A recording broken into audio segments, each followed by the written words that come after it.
This is Radio Cayman in the Cayman Islands. Oh, I think they're doing a great job. A lot of them are. Good afternoon, Dwayne. How are you? Not too bad, sir. Ladies and gentlemen, Radio Cayman's Talk Today with Sterling Dwayne Ebanks. But I do have some questions. There are more questions than answers. Radio Cayman's Talk Today.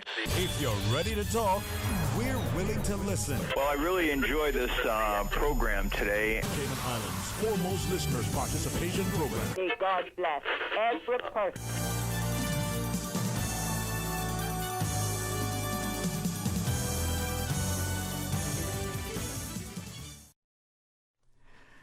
Hey, good afternoon and welcome. Thank you so much for joining us. It's going to be another wonderful day because we get a chance to be in excellent company of Jambo as we focus on the Proud of Them honorees.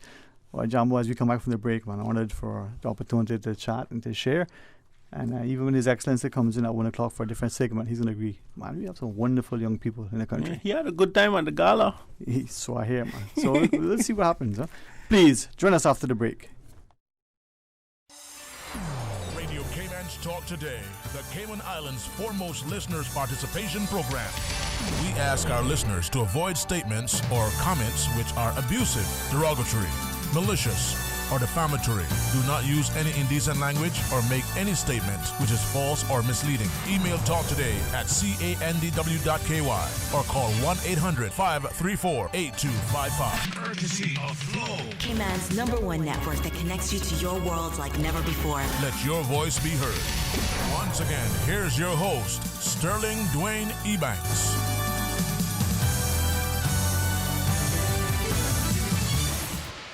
Hey, good afternoon and welcome and thanks for joining us. And truly is a blessed place that we can still assemble, celebrate, but also showcase and ensure that we highlight the wonderful young people that are in the country. Jumbo to you and the team, in particular the Youth Services Unit, but all of the youth workers and all those who come together, whether it's a Friday Night for Youth group, whether it's the coaches, whether it's our teachers, that we see the wonderful promise that is our young people. So, good afternoon to you, my friend. Afternoon, man. Happy New Year to you. And Happy New Year to everybody out there. Yeah, man. Feliz Año New Year. Yeah. Happy New Year, man. And thanks, too, for giving us a chance to start to, at least on Talk Today, and hopefully with all of the different media outlets, to share with the wider public the young people that are, going to be our leaders of tomorrow, but also, they're making their mark today. Yes. And I want to thank you and the media houses for letting us come on board and come inside to promote the positive contributions young people make to our society and to generate this positive narrative about young people. Mm-hmm. We have so much young people doing so much good things that if we was to try to get a billboard for all of them, we would have no space for trees. Billboards all over the place. But anyhow, each year we get to select at least a dozen. This year we got to select 14 because we got 2 new billboards in Cayman Brac, so we filled them up too. There you go, man. We got 3 around the table now. Yes. I think if you would allow me to include you, 4 young people, including yourself. Whoa. All right. I'm gonna the shade working. There you go, man. Before we ask them, further on to sort of share more as they're comfortable about themselves, maybe you could give us, start with praise, give us an intro, go to your left and walk around. All right, start to my immediate left is Mariah Praise Padwa. She's our youngest recipient this year, but she's been awarded for community service because she'll tell us about it, yeah. Next to her is Danielle Seals. She's in college. She's been honored for her achievements in academics, and she'll tell you her story as well, and some of the challenges that she had to overcome. Mm-hmm. Next to her is our John Gray High School Student of the Year, Miss Chadine Brooks. She won Super Cup and a couple other awards and did some great stuff at John Gray, but she'll tell you her story. All right. I could just be sitting back here and take pictures. There you go, man. You make the pictures look good, right? Yeah, man. I start right now. All right.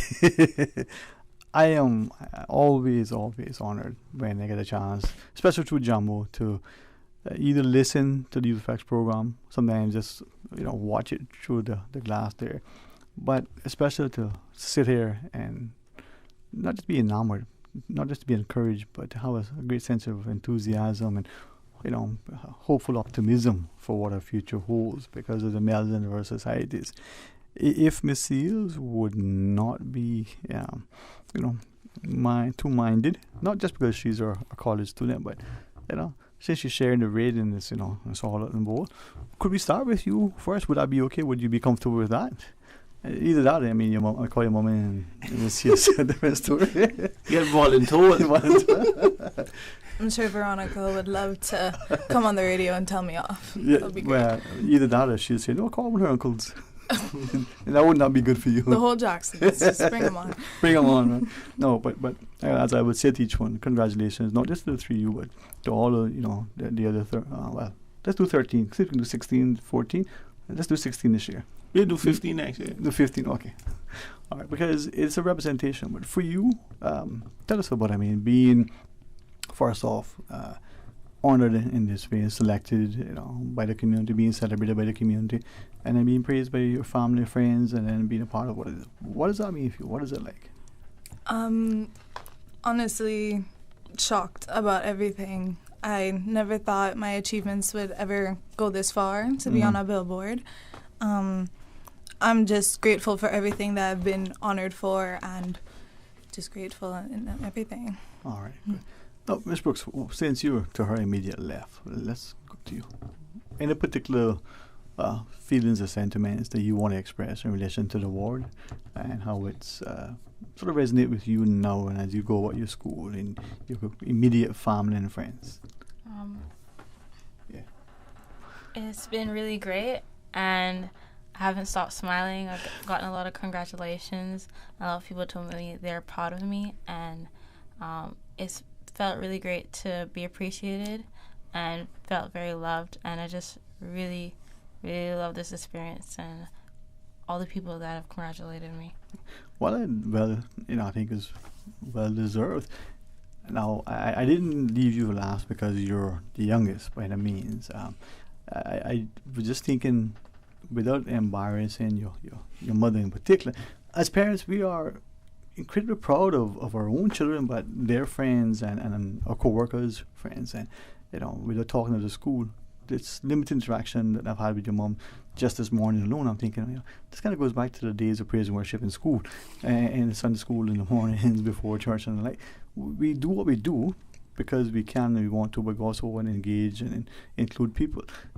For you, being a part of the community and contributing in a way is not a surprise for you to be recognized and awarded for it. But again, good afternoon, congratulations. What does this mean to you? Draw that mic closer to you. Pretend that you're Todd and you're on the stage, but it's she's like, I'm my own person, okay? But this experience has been very great because it's great to be appreciated for the things that I've done and for the community, I guess. So. Mm-hmm. Right. I'll come back to you now because I was just thinking back, and John, we're perhaps through you in a sense. I looked to all of the honorees over the years and recognizing that some of them, like one or two have asked before, would it be okay if I nominate you? And they said, nah, I just do what I do. My grades are my grades. Yeah, they're good, thankfully. But I don't want any recognition. I don't want people to see me different. I don't want to draw any attention. And then for someone who've accepted the nomination, who've been a recipient, at the end of the year and a few years later, they go, a little bit more pep in their step. Is that how we found it, right? Yeah, well, it is about giving young people a platform to bounce up from. It is a sense of achieving something, but it is more of encouragement to keep going on and to be an inspiration to others around you. If people see you on the billboard, chances are they say, well, if she could do it, I could do it. Yeah. And if he or she had struggles and overcame them, mine is temporary too, and I can overcome them and do great. All right. So with that, Daniel, I was thinking, I hope this doesn't embarrass you, and like all the others who have, been recognized for their academic achievement, or in particular, you've always been an excellent student. You continue to be a great student. You're not just studious, and you got a great work ethic, and you have the support. But your grades are a reflection, I think, of your effort, thankfully. Now with this recognition for that, and all of us know, what the few of us knew all along, what does that mean for you? It just going to propel you, as Jambo says, to even try even harder and seek greater heights? The pressure is definitely on to keep it up, especially since I'm in university. It's a different kind of ball game, and especially since I'm just focusing, I'm not doing just regular A-levels or GCSEs as I did before. I'm doing like my own course, my degree. So this, in a matter of fact, it just like pushes me more to what I want to do and what the reason why I'm doing it. So it really just pushes me to that goal to just be like, it's worth it. Right. Well, a bunch of people saw you on the billboard, so you gotta do it now. Yeah. You're in that thing. So from that perspective, Ms. Brooks, can I ask you then two things? That push, and I'll use that word deliberately just to pick up on that, sometimes comes from within ourselves, sometimes from our parents. It may be the mother, something. There's your mommy right there. She's over there. Hi, Maria. And then secondly, but it comes from within, right? And for those who know me and know that as parents, Jambo, you'll attest to this, we have a group of parents who rally around all of our children, not just our biological children. The nurturing support that we have for them, they know we're there even when we're not physically present. So that push is there, but it's also within you, the individual as well, right? To excel, to succeed, not only for the billboard and the $5 and the other things, but because you want more. How do we get the others, as Jambo said earlier, to recognize that, hey, I did it, come on now, here's an example, you can do even better? I think it has to come from finding a goal for yourself. So you set a goal. For me, it was like I wanted to achieve certain level passes, so then that's what I work towards. For each person is going to be different. So you just work toward a goal that you want to achieve, something that you hope to do. It can be like short term or long term.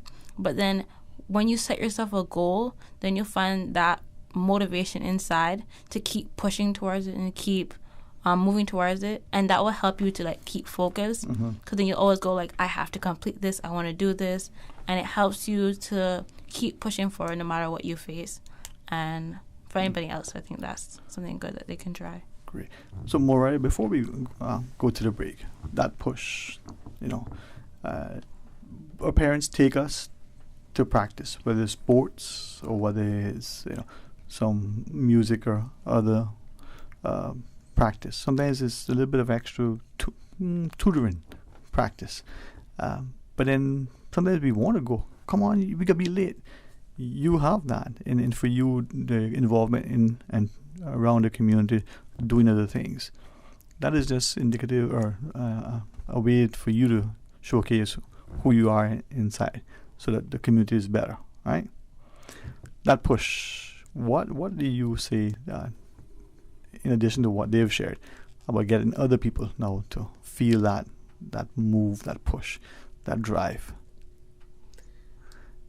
To get others to equally appreciate the whole idea that our desire to recognize you guys isn't just to highlight your own accomplishments, but it's to motivate the wider community to feel that drive, to answer that call within them, so that they too don't have to be so embarrassed as it is sometimes, because everybody's going to know who you are now even more than ever, right? That's right. It's big on a billboard. Mariah Praise Padua. Does it make you? You got us speechless. Yeah. Does it make you? All right. Think about it. We'll talk about it when we come back more. In the meantime, I can say, if you really want to find out about the honorees, you can check out CIG TV. The honoree videos will be up starting from today. Or you can go on social media at #Cayman'sYouth. The youthservices.ky website is being updated, so as soon as that is available, everybody can see all the stories and the profiles of our honorees this year and those in the past as well. All right. So, Jambo, when we come back, we'll start off the discussion. Maybe tell us more about the program, and for those who may not be that familiar, highlight some of the significance. Could I also maybe ask of each of you to share more, as you're comfortable, not only what it means and perhaps the particular recognition that you have, whether it's academics, community service, or other, like, and how that sort of going to push you to be driven even more to excel. Would that be fine? All right. Do we start with you, Miss Moreira? No, we'll start with Miss Brooks. How about that? All right. We're going to pause and take a break. When we come back, more talk today.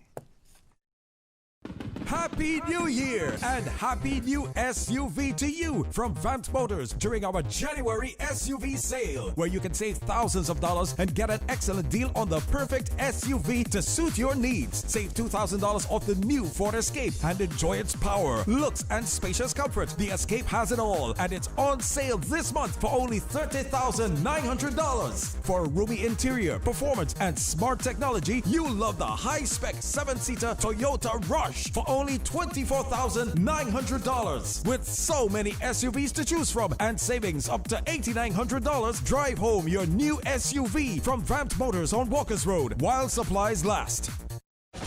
Your Radio Cayman 6 p.m. news, Monday through Friday, is brought to you by Logic. Your life connected. Now you can listen to Radio Cayman everywhere. Everywhere. Can you hear me now? Everywhere. Everywhere. Yes, right from your Android or iPhone. Download the Radio Cayman app now on your Android or iOS phone. The Radio Cayman app is where you can listen to Radio Cayman everywhere you go. Everywhere we go, we go. Everywhere we go, we go. Find it in the Google Store, the Apple Store, or use the link at www.radiocayman.gov.ky. Yes, now you can listen to Radio Cayman everywhere. Talk today. But I do have some questions. Talk today. Cayman Islands' foremost listeners participation program. Talk today. Because there are more questions than answers. What the public is saying. Waiting to take your calls right now. Sterling Dwayne Ebanks.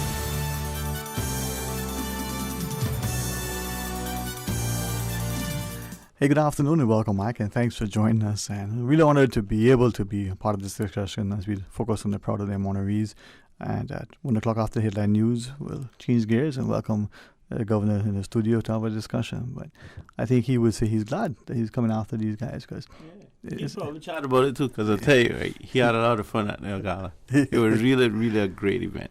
Well, I'm glad you share that because I think it would have to be not only because of the significance of the programs or the particular honorees this time around, but we're seeing increasingly, how the students are excelling, and more the fact that as they share, their experiences each year, more and more applicants. So tell us a little bit about the program, Jamal. Well, it started with a discussion with the National Youth Commission several years ago. The first set of billboards went up in January of 2013, and it would not have happened if it wasn't for the participation of Joel Francis.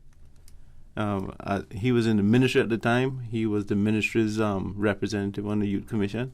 And without his push, none of this would have happened. He found ways of pulling together a shoestring budget, and we managed to overcome.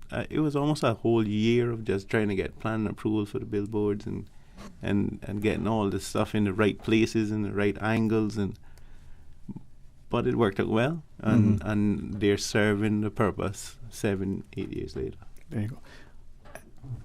Now, Ms. Brooks, from that, prior to the break we were asking, but please feel not only welcome and invited, but have license to talk as you wish about whatever you want to.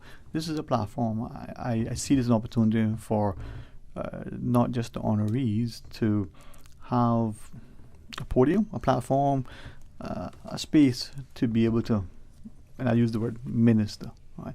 To be able to be an advocate, to be able to be an inspiration, and to share with others, the things that I think we see every day, in people, the positiveness, the expectation, the hope, the greatness. So for you, being a part of this now, what do you want it to do for you, and maybe for the other young people as they come along year after year? For other people, I hope to inspire other people. I want them to see that it is possible, and that if I can do it, they definitely can do it. And that sometimes, I know like a lot of times when you're doing a lot of work, sometimes you don't see or you don't want any attention for it. You're just doing it because you like to do the work. And I want them to know that sometimes other people are listening and other people are watching, and when they see your good works, they're gonna acknowledge you, and that there's gonna be some acknowledgement for that.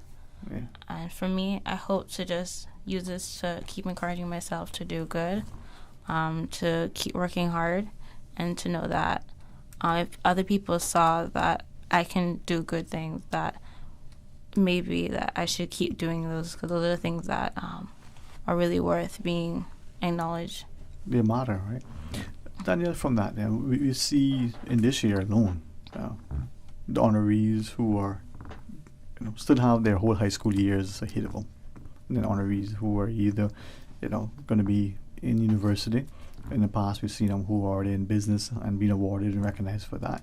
So that range of young people, from your perspective, I mean, life is just getting started now. The great years lie ahead. I mean, another 100 years, and we're gonna, you'll still be full of energy and doing great things, right?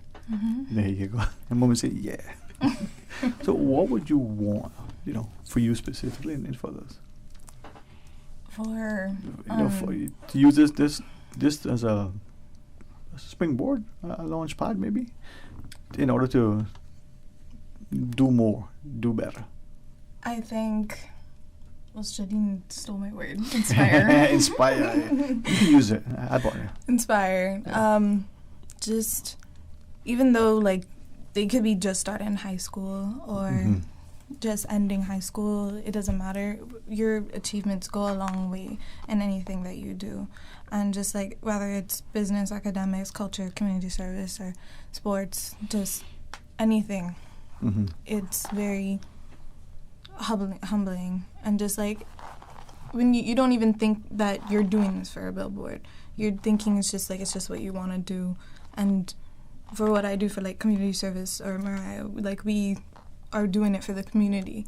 You never think about what it's gonna come up afterwards, a whole award or anything. Mm-hmm. So, yeah, it is. So, Ms. Mariah, before I ask you, to jump in and be part of our conversation, with respect, we do have a caller joining us. Okay. We're talking about the Proud of Them honorees. Let's go to the phones. Good afternoon and welcome. Thanks for calling. Good afternoon. Thank you for having our honorees on. You're welcome. I'd like to express my profound appreciation for their noble efforts. And we know that hard work comes with a lot of blood, sweat, and tears and anxiety. And considering our pandemic, you have done remarkably well.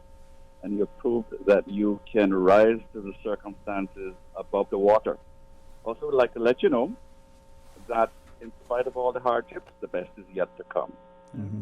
I'd also like to say a profound thank you to James Miles. James Miles is such a wonderful Cayman human who has given his entire life to especially young people. And he has been part of the driving force of helping Proud of Them to rise to its prominence. Mm-hmm. Those billboards do not come easily. They don't come cheap. They come with a lot of thought process, and they come with a lot of quality-driven thought mechanism from the very concept of the photograph and how it's to be taken, to be positioned, what's to be said in order for the passing audience to see them. And every time we see one of you on those billboards, our heart swells. You are basically one of our Cayman family, and you feel like you are one of mine. Mm-hmm. And I look forward to seeing the valuable output that is going to be materializing later on when your citizenship blooms into flowers of significant contribution to our community. Every time we see a Proud of Me, we know that Cayman has a great future and we rest in good hands. Mm-hmm. Thank you very much, Mr. Miles, for your overarching effort, and you are so valuable in so many places, especially to our youngsters. Thank you very much for Proud of Me today. We love to hear your voice. It's like music. Thank you. Bye. All right, Juan. You're welcome. Mm-hmm. Thank you. Thank you very much. And but Jamo, we say it often, and maybe not often enough, but it's you, especially by people like you, who champion young people, and you've been doing this not just in your job for was it, 1,000 years now, I think? Close to that. Yeah, 998, I think it was. We were just rounding off. Couple months short. Yeah. but it's important, and I think if I may go back to Mariah, recognizing that around the table now, when Jambo said you're the youngest sort of honoree this year, it just shows that we have great promising potential. There's a great sense of positiveness in our young people. But you can be 12 or you can be like Jambo and myself at 21. Yeah. And still be 21 teen. 21 teen, there you go. Danielle's going to fall off the chair. For you, as we were asking earlier, what does this mean for you? How does it, make you feel?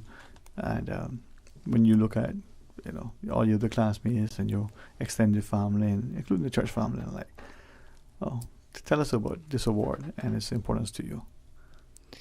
This award is very important to me because I guess it I feel like it can reach out to other people and be like, oh, I can get there one day.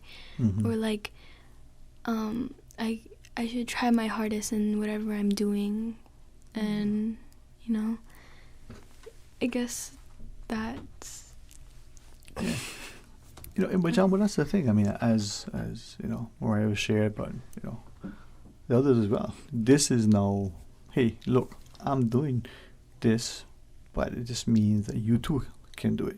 Yes. And as the caller shared, it's just another way whether on, across the whole of the Cayman Islands. You've put up 2 more billboards in the rack. Yes. I really want to thank the minister and the ministry, and especially Mr. Joel Francis for pushing for this. Mm-hmm. That was tough to get done. I could just leave it right there. But I look forward to the unveiling of the billboards in the rack. Mm-hmm. It is a great addition. It should have happened a long time ago, but I'm thankful that I'm alive to see it, and that I'm around to celebrate it, and that young people can be heralded in their communities. Mm-hmm. And that Brackers can see Brackers on the board for a change rather than they have to take a flight to come down here just to see a board. It is a great way of reaching another audience that needs the motivation. Yeah, man, I can imagine the challenge. This year, we got 2 more, but just having to select 12, even if it was 100, all of the wonderful young people, that would still be, hundreds more that we haven't yet, seen. For that, then, when we come back from our break, if it's okay, could we ask 2 questions? Maybe again, Daniel, start off that discussion with you. Since you're in university, about your studies, where you plan, hopefully it'll take you and where you selected it. Perhaps, Ms. Brooks and Mariah, you both could maybe ask and share with us, what are your thoughts in relation to, what comes following high school and graduation and the like. Would that be fine? We talk about it. And then, Jambo, we can maybe chat a little bit more if we still have a little bit of time left until. All right. Let's pause quickly, take a short break. Like the thing says, I'm proud of them. Well, I'm proud of them. So we're going to pause and take a break. Stay tuned. Dream a little dream with this year's holiday sale at Powerhouse Gym, King Sports Center. Get Fit 2021 sale from December 15th to January 15th. 2-for-1 Powerhouse Gym memberships for $650 or single memberships for $350. The perfect Christmas gift or New Year's resolution. Gift certificates are available. Call 946-5464 or visit www.kingsportscenter.com. King Sports Center, providing your fitness, recreation, and relaxation needs. Remember, fit is not a destination, it is a way of life. I've got some beautiful clothes, I know just where they go. Puritan Cleaners. The management and staff of Puritan Cleaners and Daco Water Specialties would like to wish our valued customers a healthy, happy, and prosperous 2021. Now offering 12% off on all ladies and gents wearing apparels. Prepay on orders $19 and up. Other household items such as bedspreads, drapes, and wedding dresses remain at a standard 10% off prepay. This offer is in effect starting now until the end of January at all our stores: Savannah Countryside, Elgin Avenue, 337 Eastern Avenue, drive-through, rain or shine. Phone 949-7104. Our seamstress is on duty. Puritan Cleaners. You feel good when you look good. Radio Cayman, maintaining the innovation. On a daily basis, making it easy to connect with you, our listeners. Add us to WhatsApp today, 925-3261. That's 925-3261. Radio Cayman.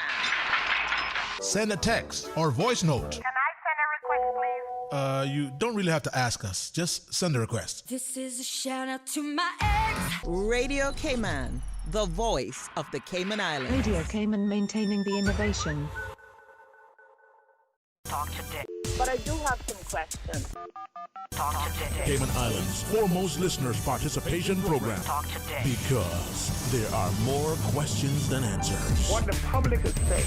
Waiting to take your calls right now. Sterling Dwayne Ebanks.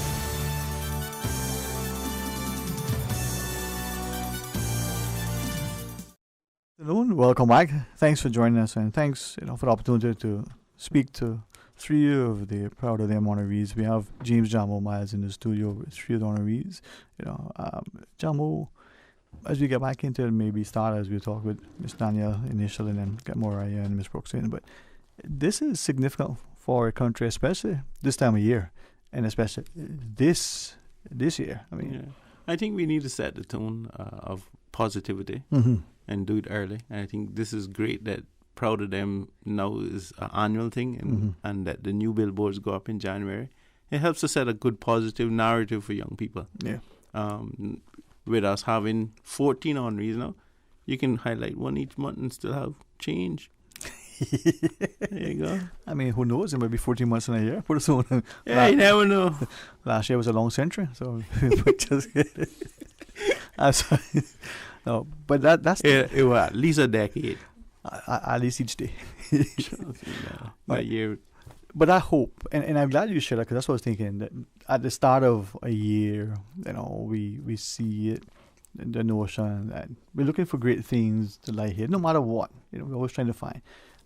For you each, if I may ask, and Ms. Danielle, if you're okay with starting, the sort of earlier years of education and high school behind you, and now you're in the world of university. And if you wish, tell us what you're studying, what you hope to do, why you selected. If you wish, tell us about that whole process, because I would love for us as a people to not only be able to afford for all of us to get continuing studies in whatever format they wish, but for all of us to always see study as that thing that we need to do to improve who we are and our potential contributions to society. So for you, if you start off this round of discussion. I study ocean science and marine conservation at University of Plymouth. I'm in first year, and it's in the UK, if you didn't know that already. Yeah, thanks for telling us. I was thinking Plymouth. Is that a car? It used to be. So originally in my high school, year 10, from before year 10, I believed I was going to be a vet because I loved animals. But then I found out how many years veterinary school takes. And I wasn't with it. So I said, okay, change to something else. And then I started to figure out what else do I really like, and there was a period where I really didn't know what I wanted to do. And I noticed that I had a fascination with sharks. I would always be looking them up or learning more about them. And I was just like, okay, what if I went into something like that? And the more I started learning about it and the sea and just in general, everything, I fell more in love with it. And I was like, okay, I definitely want to study this and I want to protect it because of everything that's happening in the world. So that is what I want to do. And what I want to do in life is be a marine scientist / conservationist and protect our animals that are endangered, our ecosystems, and then eventually do deep sea research and discover something maybe. So it's just I know for a lot of high school kids or anyone, doesn't matter what age, you might not know what you want to do right now, which is totally fine because there's a bunch of stuff in the world that we could all contribute to. Anything. It's just you gotta follow a passion, maybe, and do with it, and it'll be all worth it. And I appreciate you sharing us, and to Miss Brooks and to Mariah. As you shared, you didn't. Some of you don't know exactly what you want. Some of you think you know what you want, and you realize it. But that passion. So, Miss Brooks, from your perspective, do you know what you want to do following high school? Share with us. For the longest while, I've wanted to be a lawyer. I've always been interested in, or thought about like what career I want to go into, and lawyer is one of the options as I was going through like the different things I wanted and different jobs I liked. And like Danielle, I originally had hoped to do something else. I originally wanted to be a director, but then I tried it out for a little bit and I didn't think I could do that, have the patience for that. So I thought about other things I love, and I love debating, and I love speaking, and I love defending people, and I fell in love with like what lawyers do, and I hope to fall into that path. So I started going, and I even got like an internship for those to work at a law firm. And as I got to see what lawyers do and how they help people, and that's something I fell in love with, and I hope to achieve and work towards, and just going through that to later in life become one. All the very best to you, and when you get there, just continue to contribute and be a part of it, and who knows where that'll take you. Maury, for you, the beautiful part of being like the five of us here still young, we can still do much with our lives, right, Jamo? That's right. You can do it all. You can do it all. I said no matter what age. Yeah, thank you. We heard that. What are some of the things that you think you might want to do later on, or are you like some I know of singular focus? This is what they're going to be, and there's no change in. I don't have an idea yet because I know I will have a passion for something because I always do, and I don't know yet, but that's fine, because when I grow up too, I still think about what I want to do. Right, Jamo? That's right. If you're not growing up, you're growing out. Hey, you're working on that. No, but I asked that, and thank you for the honest answer as I expected. For parents in particular who are listening, sometimes we think we know what's best for our children, and most likely we do. Sometimes we think that our children think that they know what they want to do. Sometimes they're focused. I mean, I have a friend who's a doctor today. He always wanted to be a doctor. I'm pretty sure that in the womb, he was in there thinking, I'm gonna be a doctor when I come out. I hear the heartbeat. Yeah, but he always knew that. But not many of us do. Veterinarian, and then we may decide to be a talk show host. So aspire to that. I just kidding. Jamo, with this, we have 14 honorees, and as you take them to the opportunities of the is it 5,000 media outlets we have in Cayman now? Close? Yeah, okay. I hope only about 13, 14. Yeah, I hope that all of us as the wider community, the adults in particular, whether we are, somehow familiar because we coach, we teach, we family with, the honorees, or we work with their parents. I mean, just around the table, and I think back to the other names of the honorees, it's interesting how many of them are connected in some way, Interesting, huh? Yeah. Small community. Opportunity to magnify the good. One of the things this year that's different is that I am also a proud parent of an honoree. Yeah. And I am going through what parents would go through, and I want to have the real experience. Like even when we was to vet the videos that would play at the gala, I said no, I don't want to see them. I want to be just like how all the other parents, it will be seeing the videos for the first time. I want to see them for the first time, so I can tell a parent of next year's round of Proud Honoree, trust me, it's going to give you goosebumps. Yeah. It's going to make you feel almost every emotion, and then you could feel so happy you could think that you're floating. Yeah. Something, if I could ask, again, maybe through you, but to the honorees, I alluded to it earlier, and I had a number of students over the years where either I knew them from time, like some of you from time, you were young, and some way you come to know of in the last few years through different things. And you thought, you would be the kind of person that would serve as an inspiration for others. Could we nominate you? And minimum, I interpret it to be a sense of humility. Some way they're just very, very shy. I know nobody need to know that I do. That I got 4.27 GPA. Yeah. Right. Or that I'm this age and I'm doing this and whichever, right? Or I have this passion for different reasons. I'm not going to get into it. And I, on a personal level, can relate to that. I don't want to pry into your lives. I don't want. But then sometimes you step back and you see all of the negativity around the world. And you see it within our communities, and especially in the last few years, in almost every area. Could you help me, and maybe there are some other adults out there, what can we say and how can we help to encourage that young person? So the teacher to the student, the parent to the child, the coach to that, hey, I want to nominate you because I think you're worthwhile in deserving of this. I think you serve as an inspiration. To help them to overcome that sort of humbleness and humility and, well, not humbleness, but that shyness. Ms. Danielle, you want to start? How do we get that? Or Ms. Brooks, you can jump right in, and of course, Ms. Moray. How do we get them? I would say it would really encourage others, and it could really help someone, because no one really knows anyone's story unless they say it. So you can tell your story, and that could influence someone else younger than you or anyone. Because I'm going to be honest, when I first heard about me getting nominated, I was like, take it back. Yeah. I'm literally in a different country. No, that's all right. I don't need a billboard. I'm very happy that I have it now, and I'm very grateful, and I do like it. But but before I was like, no. Okay. But it will help them, definitely. If someone said that to me, that I can encourage others for your achievements. Just being, it is a humbling experience and very humility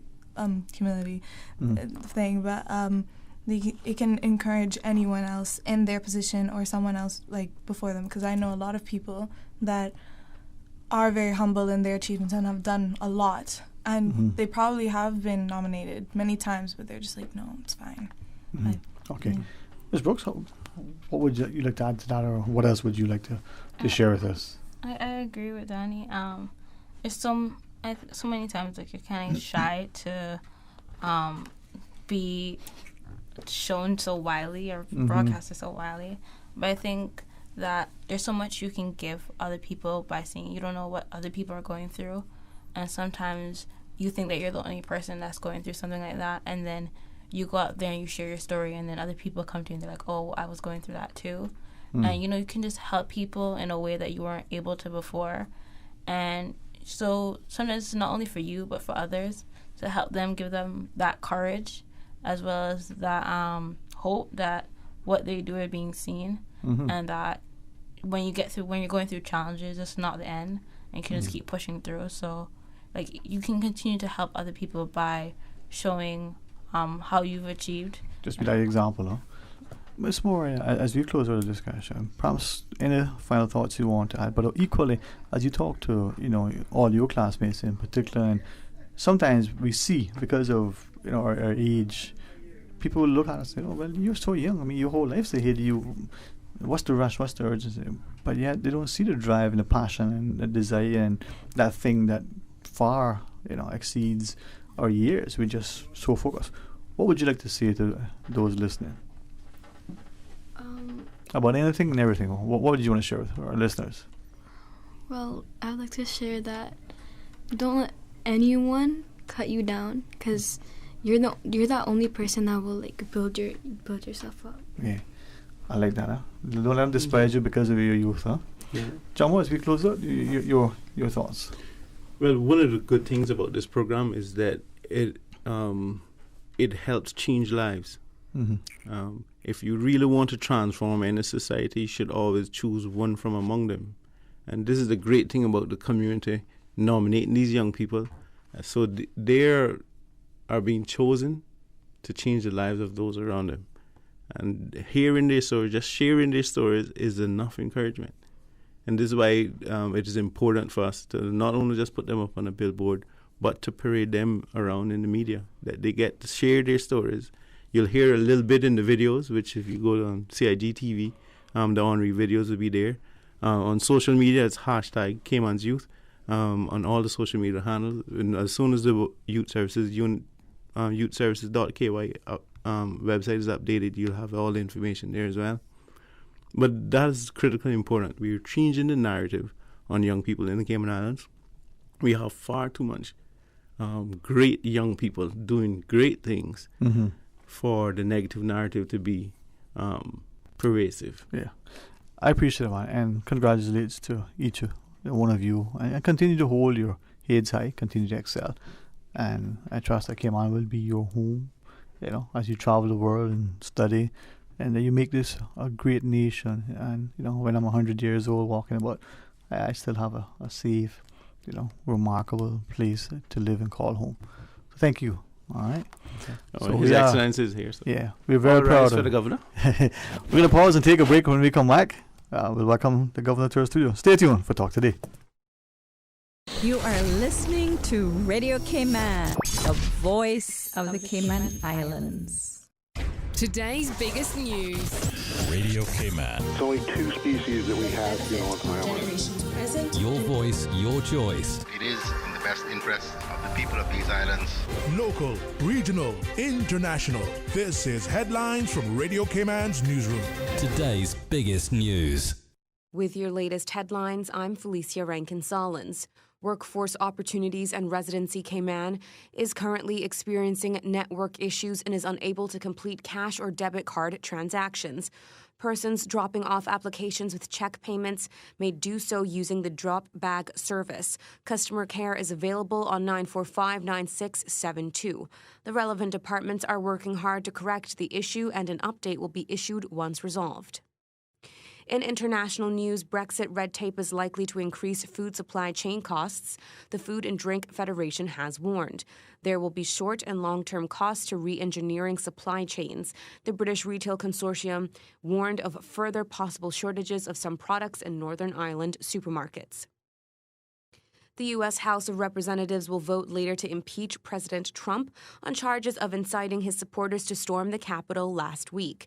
The vote is expected to pass in the Democrat-led House, which would make him the first U.S. president to be impeached twice. A further 1,564 people have died in the UK within 28 days of a positive COVID test, the biggest figure reported in a single day since the pandemic began. It brings the total number of deaths by that measure to 84,767. The medical director at Public Health England said there have now been more deaths in the second wave than the first. These are your headlines. I'm Felicia Rankin-Solins. For the latest in news and information, follow Radio Cayman on social media, Facebook, Instagram, Twitter. Download the Radio Cayman app or log on to our website, radiocayman.gov.ky. Your voice, your choice, your radio. The record. For information that matters to you, the people. Hear from the government, the opposition, independents, and other experts on issues and solutions that affect you. For the record. Every Monday, Wednesday, and Friday, tune into 89.9 and 93.9 FM from 7:30 to 9 a.m. for Cayman's new Straight Talk Morning Show. For the record. I invite you to join me for the record. You are invited to be a part of this interesting and informative show. Embrace the opportunity to dialogue with your legislators, policymakers, and those charged with policy implementation. For the record. Brought to you by Coca-Cola. Available across the Cayman Islands from Tortuga Distributors. Accept no substitutes. Taste the feeling with Coca-Cola. The Tuesday and Thursday edition of The Business Buzz is brought to you by Cayman Medical Supplies, providing quality pharmaceuticals, medical supplies, and consumer products to healthcare providers, retailers, and ultimately the patients at a reasonable rate in a friendly, caring, and timely manner. Cayman Medical Supplies is located at number 93 Smith Road, Windward Center. Telephone 949-6211.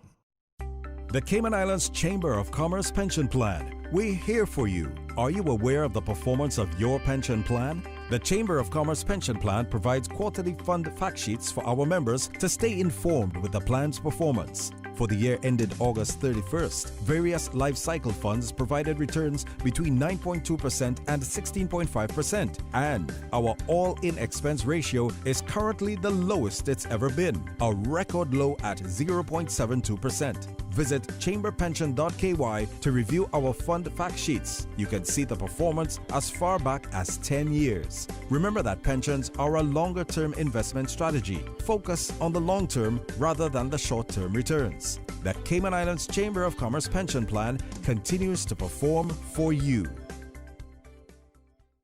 Hola, bonjour, hello. Register now for UCCI's language courses. Students can learn basic English, ESOL 1 and 2, conversational Spanish and French. For the complete list of courses, visit www.ucci.edu.ky/myucci. Visit us at UCCI to register and pay by January 15th. Classes start on January 18th. Talk today. But I do have some questions. Talk today. Cayman Islands' foremost listeners participation program. Talk today. Because there are more questions than answers. What the public is saying. Waiting to take your calls right now. Sterling Dwayne Ebanks.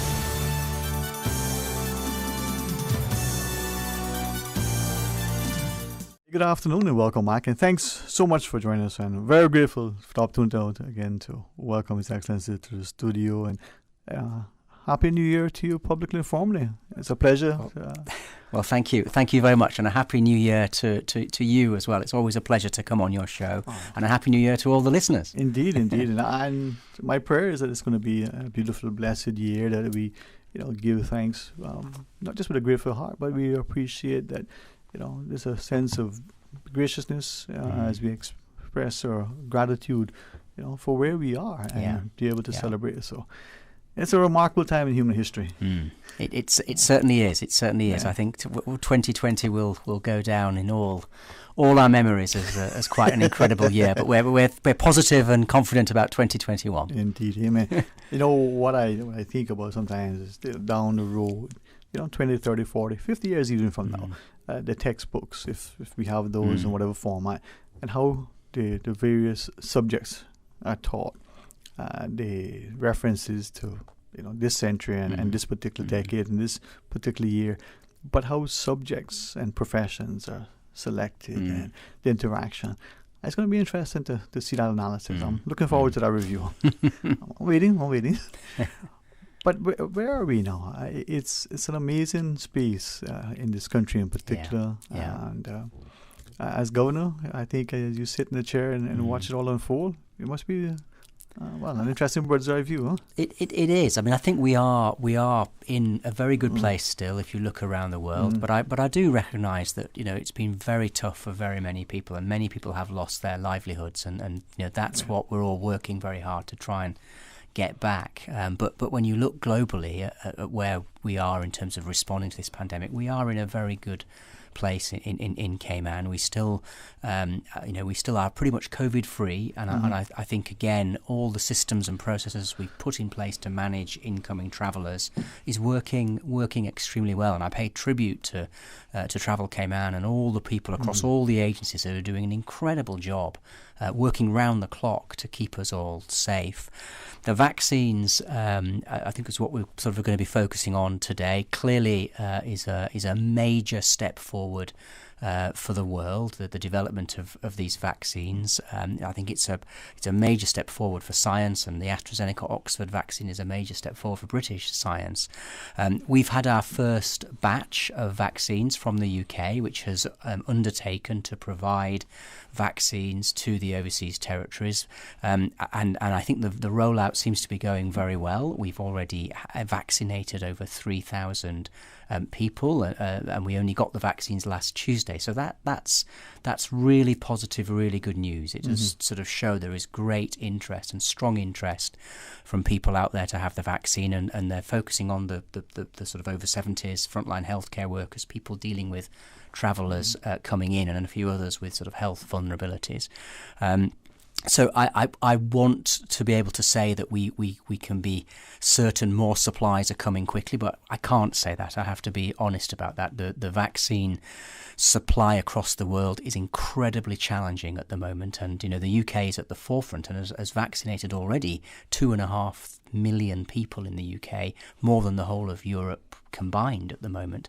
But supply of vaccine is ramping up, but it is still very challenging at this early stage. So we are not going to get all the vaccines all at once. It is going to take time. People will have to be patient, and at the moment we do not yet have a confirmed date for the arrival of the next batch. I'm hoping it will be towards the end of this month, and I hope to be able to make a public announcement confirming that as soon as possible. We don't have that date at the moment, so we just continue to encourage everyone when they're called to take the vaccine, and we can get into some of the issues around vaccines. I'm sure we will. But in terms of where we are as Cayman in responding to this pandemic, when you look across the region, Britain has given a commitment to provide vaccines, and that puts up Cayman in a really positive position going into 2021 to be able to get through this pandemic in a good way and start to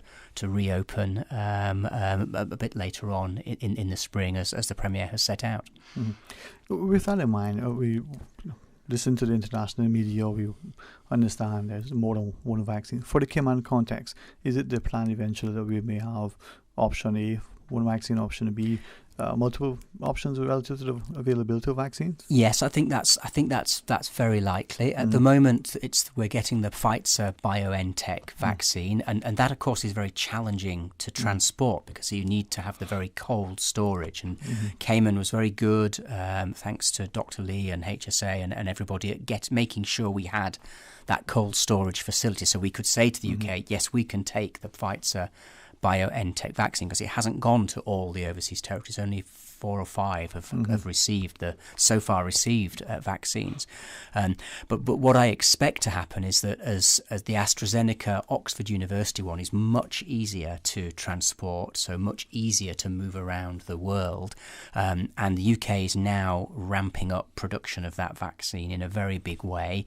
So I would expect that as time passes by, I think the next batch will be Pfizer BioNTech, but after that it is possible we may get Oxford or may get both, and then there may be other vaccines that we procure not through the UK. Further down the line, we may procure them ourselves directly, or we may go through this COVAX, this sort of international initiative which is helping countries across the world to try and have an equitable and fair access to vaccines. But I think in reality, for us now, it's the UK route which is going to be the quickest and the most efficient. And COVAX is part of the Gavi, that global alliance. That's it. The sort of that which is an effort, and the UK has put a huge amount of funding into that to try and ensure that these vaccines are also rolled out to middle-income countries and poorer countries, and that they don't miss out. Okay. So for clarity, then, for now we have the AstraZeneca. Pfizer. Presently. The Pfizer BioNTech, which is the sort of German US vaccine. That's the one we have now, and that is I expect the next batch, which is already being prepared. I expect that also to be Pfizer BioNTech. Further to that, I can't say, but I do think as time passes by, all countries will be using different types of vaccines. I don't think anyone will just focus on one particular supplier. It's, as we shared, it's one of those times in our history where we have to be involved and informed and engaged and looking at the greater good from the perspective, though, of sort of governance and getting a populace. I think you alluded to it earlier. From day one, this society has been, fairly civil, fairly responsive. The government, whether elected, appointed, or otherwise, whether in civil society, we rallied together. So it shows what we can achieve working together. Are there any particular concerns relative to governance in terms of maintaining law and order, maintaining that state of affairs that we've had to date throughout our history in terms of the expectations of our populace relative to our interactions with each other, and concerns maybe even further afield, financially, food security and the like? I mean, I don't have major concerns on that at the present time. I think we've done very well to deal with the pandemic economically as well as can be, and I think the fact that the government ran a budget surplus before the pandemic and has been able to use that surplus and has been able to sort of provide a stipend for tourism workers and has been able to do the pensions holiday. So there's been a lot of support for individuals who are in a difficult situation. So clearly, with my sort of security hat on, that has been very sort of helpful to make sure that we maintain that sort of peace and stability at all times. And I still say, and I've said this since I arrived, if you look around the region and the world, this is and remains one of the safest places in the world. Our sort of law and order situation is very good. Yes, there are instances you'll get that everywhere in the world. That's just what happens. But even last year, looking at the statistics, for overall crime and burglaries are down and actually down significantly. Of course, we had the COVID period and the lockdowns, but the trend does not raise any concerns at all. But we have to keep working at it. You can't be complacent. You have to come in the next day and assess the risks and assess the emerging threats and deal with them and remain on the front foot in dealing with it all the time. But no, I certainly don't have. I don't have big concerns on that front at the present time. I think, as you shared, this is a wonderful nation. I think as we all work together, we can even make it better. The team is on a winning streak. We don't stop practicing. We even practice harder and strategize even more. Yeah, right? That's right. And in terms of how can we keep everybody safe? I mean, on the question of vaccines, I do think that being willing to have the vaccine when you're asked to take it is the best way to protect yourself individually from this quite awful pandemic, and it's the best way to protect your family and friends. I mean, I know there's a lot of people who are hesitant about taking a vaccine. I do want to sort of try and address that. And I mean, the first thing I say is I do understand if people have genuine concerns about taking the vaccine. I understand that. That's perfectly reasonable. But I do believe that if you look at the facts objectively and you get your information from official sources, which means avoiding a lot of quite dangerous sort of conspiracy theories which are out there on social media, but looking objectively at the facts, it's absolutely clear that this vaccine is the way out of this pandemic for our community. And I ask people just to think how awful it would be if by not having the vaccine they were then responsible for somebody in their family getting COVID-19. We've seen what devastation this vaccine can have, and even younger people who are getting it. In the UK, there are so many people who have what is called long COVID. So they're very young, they're very fit, they've had COVID, but they haven't recovered. They have long-term problems. They're not back to their normal selves in terms of their health. So this virus can hit any of us, however old or young we are, and I would just say that having the vaccine is the Cayman-kind thing to do for everybody in our community. With that, then there are concerns, not only here but other places you shared, whether a vaccine would either be mandatory or whether through the actions of employers or businesses and the like. What is the thinking from the Cayman context relative to making it mandatory or not? I mean, I think the Premier was quite clear, and the government have been quite clear that there is no question of us making this mandatory, and that's not happening anywhere in the world. This is voluntary. It is up to individuals to say whether they want to have this vaccine or not, and I think that is right. We have to let individuals make that choice for themselves based on all the evidence, which, as I just said, I hope people will get from official sources. In fact, the Cayman Islands government website has a fantastic frequently asked questions page, which is a really good source of objective information about the vaccines.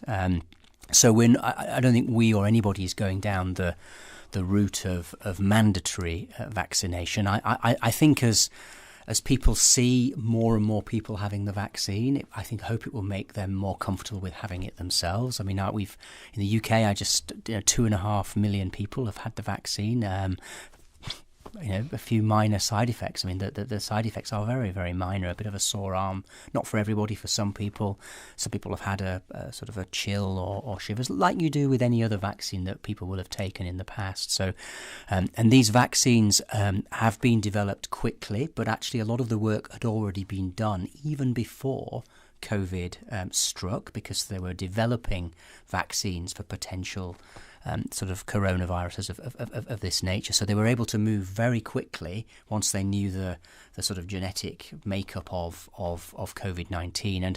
And then, because the world was in this difficult place, the finance that flowed into that, the effort in terms of human resource, the political will put behind it by governments, that has enabled the world to make this incredibly fast progress and develop vaccines in a year, because our economies are, the UK, as the debt has gone up by an incredible amount, to levels I would never have expected to see outside of a wartime situation. So the political imperative to get vaccines developed safely was very strong, and we can be satisfied and confident that these vaccines are safe. They've been tested on many, many tens of thousands of people. The UK regulator is one of the most respected in the world, and they have approved the Pfizer-BioNTech vaccine. They've approved the Oxford University AstraZeneca vaccines, and that gives us confidence that we can take them because they are safe, they're effective, and they've been extensively tested and trialled on many thousands of people before being rolled out to the wider public. Mm-hmm. As you shared, it's going to take a lot of continued information, dissemination for people to get to that point. From the Cayman context, with respect to the rollout, I know we've heard the press briefing relative to the phases and the like. We've seen just even press releases from the HSA and even the wider medical community of the medical staff being there. 3,000 plus so far, as you've shared. With that now, as we look at it and we move on and on, is there an expectation that if all goes well, by summer we'll have everybody who wants to be, or is it? I would certainly hope so. I mean, I would hope even before then. I think we just have to be mindful of the UK has agreed to supply vaccines, but at the moment in the UK they're dealing with probably the worst health crisis since the Second World War. I mean, it really is that serious in the UK. So there is a great pressure to roll vaccines out very quickly in the UK. Now, we don't have a COVID problem here, so in terms of where those vaccines go when supplies are limited, and they are limited at the moment, clearly the pressure is to get those into the UK and into areas where yesterday there were 1,300 deaths in a day in the UK, and that figure is likely to stay high for the next week or so at least. So we will get vaccines, but we just have to be mindful that the UK can't send the entire population of Cayman vaccines now, when the pressure is to get them into people in the UK who are very sadly dying in large numbers at the moment. But there is a commitment to provide Cayman with vaccines. We will get the vaccines. The Prime Minister, Boris Johnson, was very clear when he talked to overseas territories premiers, including our premier, about that in November. I just think people have to be a little bit patient about how quickly they're going to arrive. I think it will be a gradual process, and we will go through the categories as the HSA have set out, and when we have the supplies, we will move to the next category. So at the moment, we're still waiting for final confirmation of the next batch. As soon as we have that, I would expect Dr. Lee and HSA to announce the next sort of opening up of the phased approach and invite additional people to come forward and have that vaccine. But we're in a good place. 3,000 people out of a 65,000 population is probably far better than almost handful of countries across the world at the moment. Statistically, we're doing very well. Right. Well, we have an excellent opportunity to speak with His Excellency and just to be focused on the vaccines. If I made an accident, listening as I do in evenings to the BBC on Radio Cayman and then the Caribbean roundup, as I put it, relatives, we're seeing BVI, for instance, making announcements that travellers either through or from the Dominican Republic or the UK being restricted. Yeah. We're seeing, again, just listening to media reports, Jamaica, the strain that they found in the UK being present in Jamaica. Any concerns relative to not just opening the borders, but even now as we have flights coming in, that potentially that could undermine some of the successes we've had?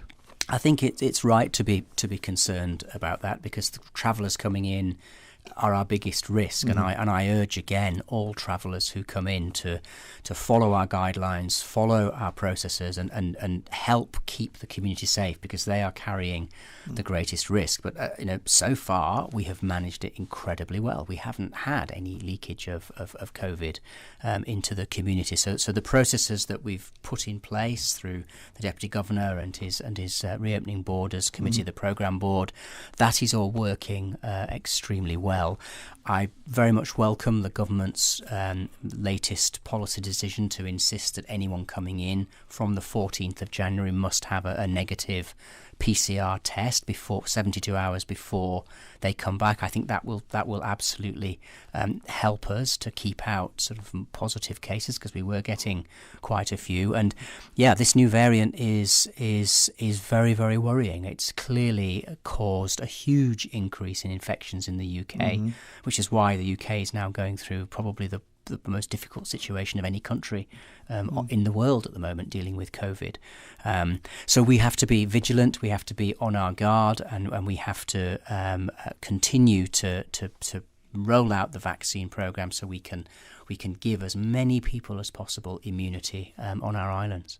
And with that then, when we look at just the vaccines and the whole notion of how it's being rolled out, are we thus far through our testing have we been able to identify the various strains that are here to make sure that we haven't seen anything like what we've seen in Jamaica or the UK? We don't at the moment on island have that capacity to do the sort of genome analysis to test whether the variant that we're seeing is the one that's just emerged in the UK. I do understand that they are sending as they always do, some of our positives to CARPHA, the regional World Health Organization body, and they will be able to tell us they can do that work. I think there are moves afoot to try and get the technology to be able to do that on island, but we don't have it as of today. But whether we have that new variant or not, we're only dealing with a very small number of cases still in Cayman. So I don't think there's huge cause for concern, but we do have to remain vigilant and be very careful going forward. And I can imagine, with your sort of constitutional responsibilities relative to security, internal and otherwise. This is an election year, which many of us enjoy politics. We like to hear the politicians out on stage and the banter and the campaign. And hopefully I don't overstate it, but I think it's been an element of fun, as it were. Entertainment. People are making an informed, conscious decision, but to get out there and to get up into the revelry, if you could use it in a jovial way, of the campaign. Any concerns that maybe this time around, as we've seen with large gatherings from church to weddings to concerts, that we could potentially see some restrictions relative to canvassing and campaigning to even voting on election day? I mean, we're obviously very mindful of that, and I know that the election supervisor and his team have been doing some sort of contingency work so that we're ready should that occur. But I mean, if the situation remains as it is now, then I don't envisage the need for that at all. We remain COVID free, and if we do get the odd case popping up here and there, we've got the systems and the processes in place to be able to do the contact tracing and isolate people very quickly and contain whatever occurs. So I think it would obviously depend on how the situation evolves. It would depend on what stage we decide to move to that next phase of the reopening that the Premier announced, which is that once we've vaccinated a certain number of people, a fairly large number of people, we would then let people come in if they've had a vaccination. They wouldn't have to self-isolate, but they would have to have testing before they arrive, 5 days, 10 days, and 15 days. So all of that remains very much under discussion by the government. So I think we just have to remain vigilant and remain on our toes. There you go. Well, we're going to pause and take a short break. His Excellency has always been very gracious with the time and always amenable. The phone lines are available if you wish to ask a question. We are talking about vaccines. I will not in any way act as a defense counsel or an intermediary, but certainly help to facilitate the discourse. So if you want to call and ask a question as we speak to His Excellency about vaccines, please do so. Stay tuned for Talk to Break. System 1 loaded. For the record, every Monday, Wednesday, and Friday mornings from 7:30 to 9:30, we interview the various government ministers, opposition, and Cayman Island legislators. For the record is brought to you by West Bay Pharmacy at Centennial Towers. Visit us today for fast, efficient, and professional service.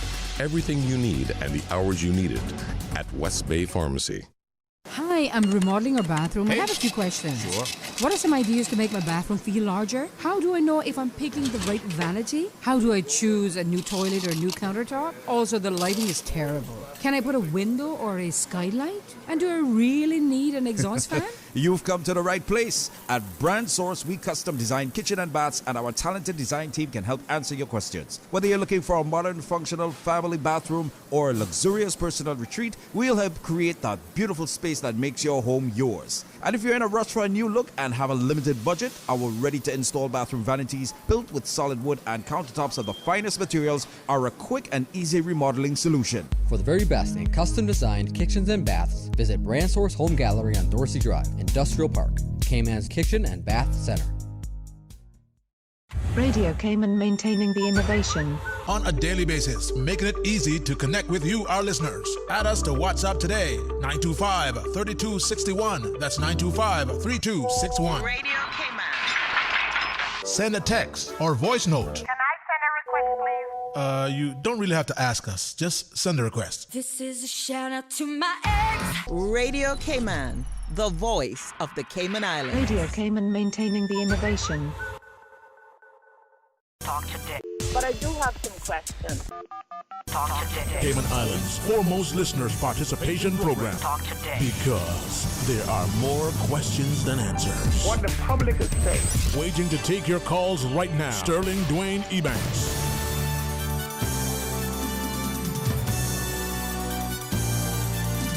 Hey, good afternoon and welcome back, and thanks so much for joining us. The beautiful part about radio is that we don't have to worry about how we look, but now Susan has cameras in the studio, and I was just trying to do my hair before the break. So if you see me on YouTube, just say, boy, he's not the prettiest of his mama's children, but anyway, he's not too bad to look at. His Excellency the Governor joins us, and always a pleasure to chat with you. Thank you so much for it. We do have a caller online, sir, as we go to the phones. Hopefully this is not lunch, but maybe it is. Hey, good afternoon and welcome. Thanks for calling. Yeah, good afternoon, Dwayne. Hey, good afternoon, sir. How are you today? And good afternoon to Your Excellency. Good afternoon. First, I would like publicly to say that during this pandemic and coronavirus issue, I think the government, His Excellency, all the authorities, health authorities, they did very good job, great job that we keep us safe and far away from this disease. And I think we all have to be appreciated, your hard work, Your Excellency, in this regard, and other authorities in the government. I have two questions here.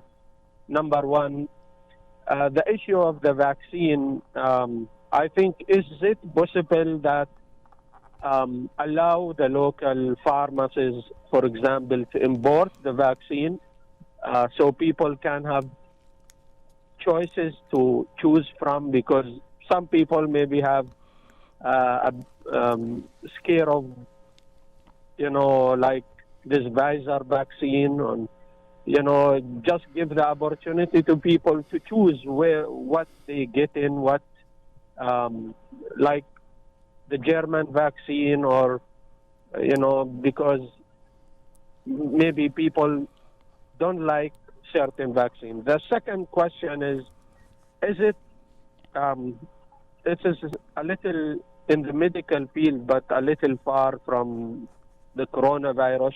There's this new project they want to open in East End again, or they want to build in East End the new hospital similar to Health City. My question to you, Your Excellency, why it is been in one district we have two hospitals? I mean, District of North Side is the district who never have any development, anything make the economy of the district better off. Why this hospital don't be in North Side or in other districts? That's my two questions. And I thank you, Your Excellency, for always coming to the radio, connecting with the people. And I hope you do that every month so we can have the question we want to ask. Thank you. Well, thank you. Maybe we can ask him to host it in this case. Thank you very much, and thank you for your positive comments as well. That's very, very, very kind of you. On your two questions, on the first one, I think over time that will happen, that people will be able to sort of choose which vaccine they want to take. But I think the problem at the moment is the supply is so limited because it's being ramped up very fast at the moment. But every country in the world is facing the same problem of, at the moment, not enough vaccines to roll out to very large populations. So I think we just have to be grateful for what we get at this stage. And at the moment, it's just the Pfizer BioNTech, and that will be also the one we get in the second batch. But as the weeks pass by, I do think that situation will evolve.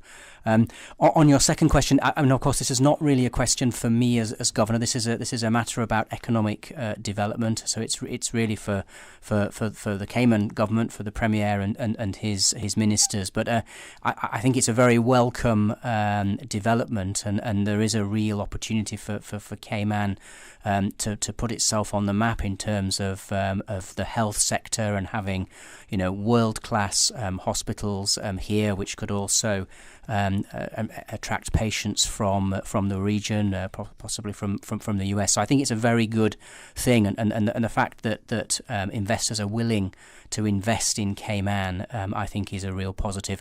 I'm not sure the final location has been decided, so I can't comment on where exactly it is going to be, but I'm sure the government have listened to your plea for spreading this around the islands. Well, you know what? They're diplomatic, but very professional in say so on.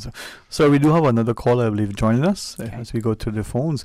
Hey, good afternoon and welcome. Thanks for calling. Hello, good afternoon, Dwayne. How are you today? Blessed and thankful, sir. How about yourself? Good, thank you. And thanks to the governor, as the previous caller has also said, thanks to him for making himself available to discuss some issues. I don't have a coronavirus issue to discuss, but it's another issue of importance. Is it possible that I can put it to the governor in about 2 to 3 minutes? Your Excellency? I mean, we're sort of talking about vaccines, so I'm keen to encourage questions about vaccines. But if it's about something else, of course we'll take it. But we don't want to sort of deflect from a discussion about vaccines. But go ahead if you wish to. Well, yeah, my call is timed. It will take about 2.5 to 3 minutes, and it's a very important issue. Anyway, I'm trying to suggest to you, Governor, that you need to look into the need to reform complaint procedures against judges, because that has become really a big issue in Cayman. It is affecting a lot of people. I have sued a judge, Mr. Ian Kawali, for denial of a fair trial, and I have done that. I've been forced to do that because the complaint procedures don't work very well. And very quickly, the reason why, of course, I ended up taking that unusual action of suing both the government and Justice Ian Kawali is because I went to the Judicial and Legal Services Commission. They said they have no jurisdiction. I went to the Chief Justice. He said, well, you have to appeal. I said, well, but I can't appeal because my record has been falsified. And then I appealed anyway, and because my record was falsified, I lost the appeal. And then, of course, I came to you, and you said you couldn't be involved because this was a matter which does not really necessarily involve removal of a judge. So as a result, I ended up the AG and I sued. And of course, now having gone to court now, the problem that I have is that the first time I went to court, the judge refused to give an order to the AG to respond to my writ. And then when they went to the second, when I sued the judge for 2 months now, he has not responded. And so it is really putting me in a position where it's like they are gaming with me. What I'm suggesting specifically, Governor, is this. I think that if judges can only be investigated only if there is evidence that they will be removed, that makes it very impossible for you to be able, for anybody to actually hold them to account. What they do in other countries is that whether or not there is a possibility of removal, they sift the matter. Like in Ontario, for example, they sift the matter. They say, is it frivolous? Is it vexatious? If it is, then they refuse it and they give it back and they explain. But if there is a prima facie case, even if it might not call for removal, they look at it, and in fact it goes public, and we get to know what the complaint was about, against whom it was, and what the decision was. In the Cayman Islands, there's actually no accountability whatsoever. And I believe personally, and that's just closing now.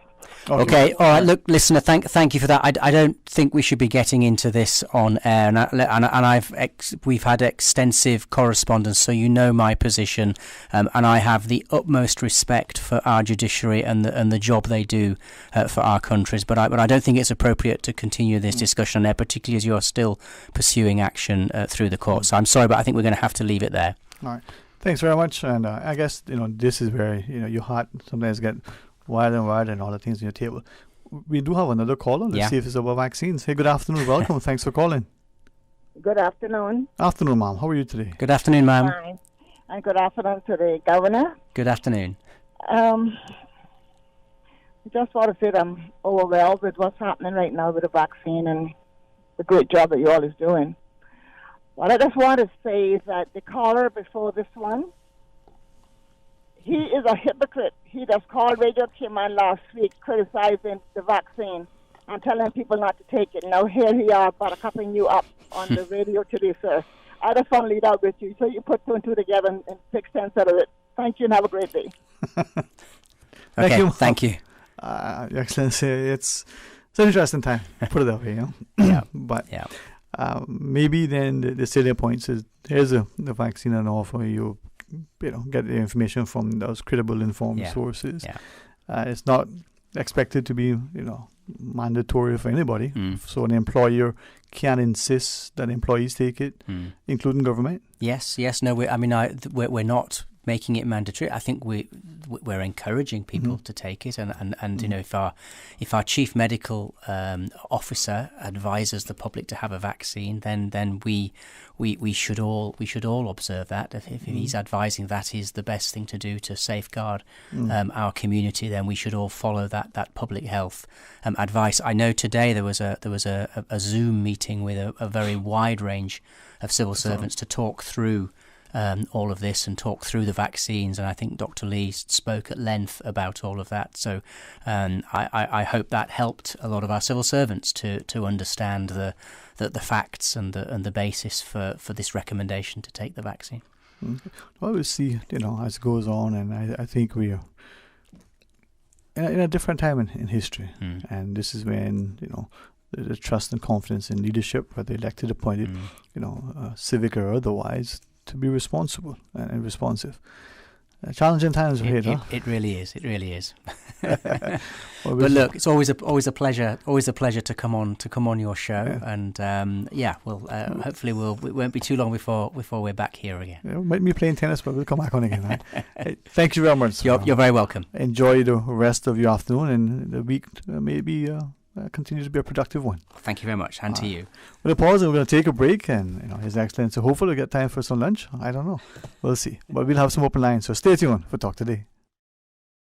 Does 2020 have you thinking about making some changes in your life? Maybe you're considering a new job or career, or going back to school, taking a short course, perhaps starting your own business. Skills for Life can help. Skills for Life is a government initiative that highlights various training and learning opportunities available for Caymanians to retool, upskill, advance, and access what you need to succeed in the workplace. Want more information? Visit our website, gov.ky/skills for life today.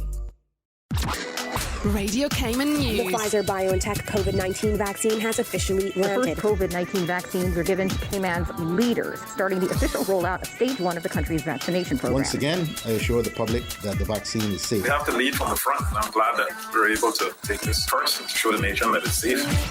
Radio Cayman, your voice, your choice for today's biggest news.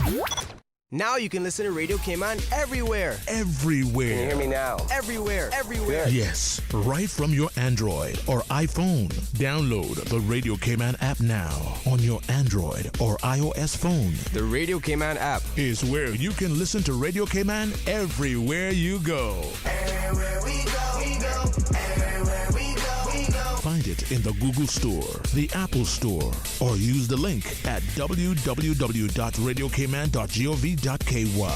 Yes, now you can listen to Radio Cayman everywhere. This is how we wake you up in the morning.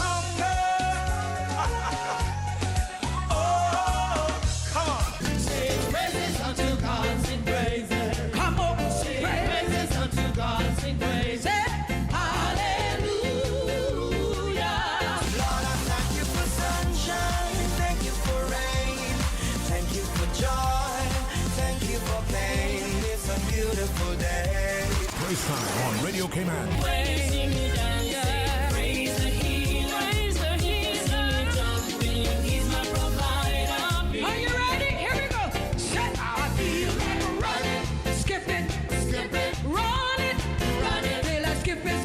Praise time. Jesus in the morning. I will.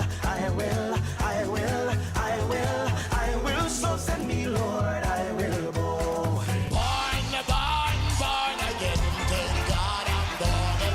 Weekday mornings from 6 until 6:30.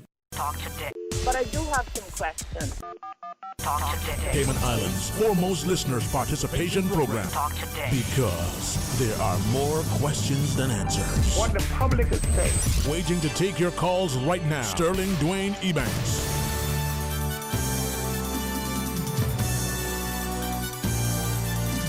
Hey, good afternoon and welcome back, and thank you so much for joining us. And as the callers highlighted, we're always glad that we can have access here on Radio Cayman to allow our listeners, whether it's the office of the governor, whether it's the governor directly, or whether it's the premier or other elected members of cabinet or members of a legislature. This is a wonderful place. Let's hope that we always remain a safe, civilized society where all of us feel safe, no matter who we are, what offices we occupy. That there's always a sense of humility in us, but there's also a sense of respect for ourselves and for each other. And with that, we can always move about safely, even when we are confronted with things that may not necessarily align with our own views. We can agree in a manner that indicates that we are very, very mature, responsible people. Well, it's open line, and you may have a particular thought. You may have wished that you could have had the opportunity to ask the governor what he was on. Maybe you didn't want to ask because you didn't want it to be directed in that sense. Maybe just an open question, maybe just thinking out loud. Well, share with us, 949-8037. Or you can call toll-free at 1-800-534-8255.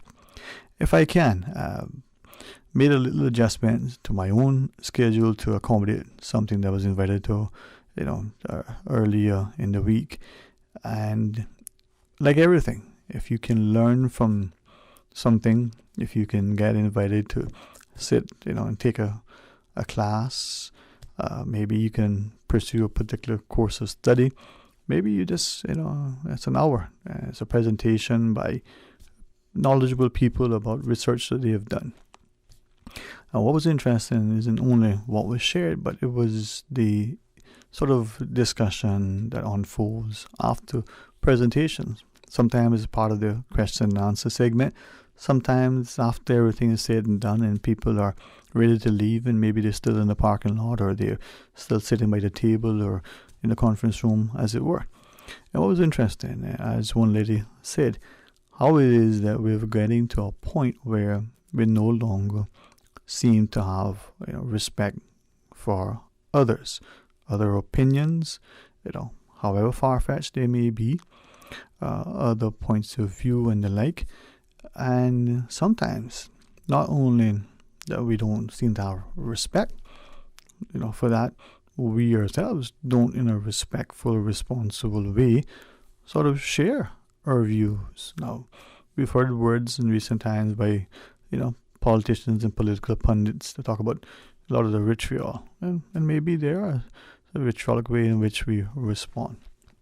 But the question is, are we confusing the passion, our zeal and our drive, that dogged determination, with, respect?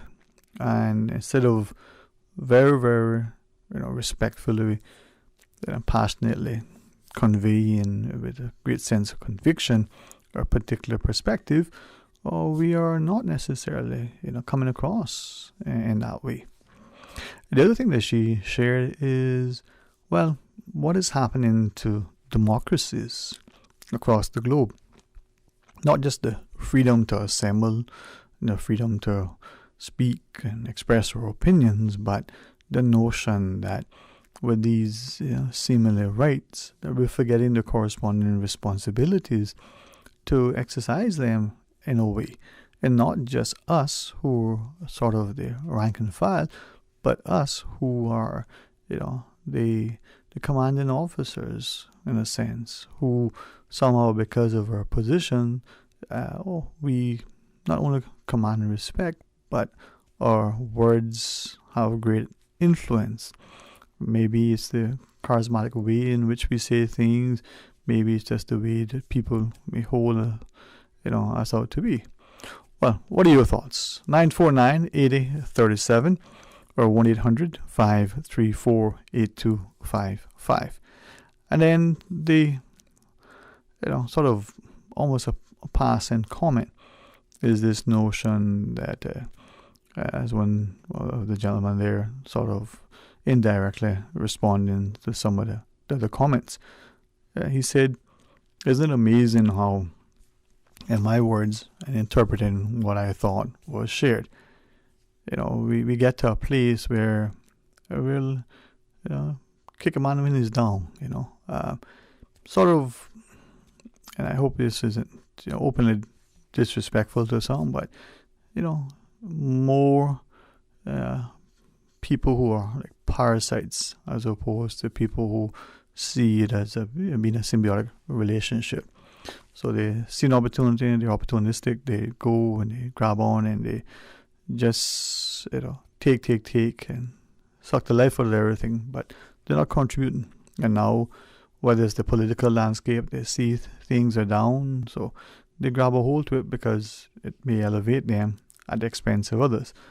Now, I would hope and believe that our society is, if we see an ailing animal, that we draw alongside to figure out how we can help to revive the animal, to nurture it, to bring it back to life, as it were, and make sure it's safe.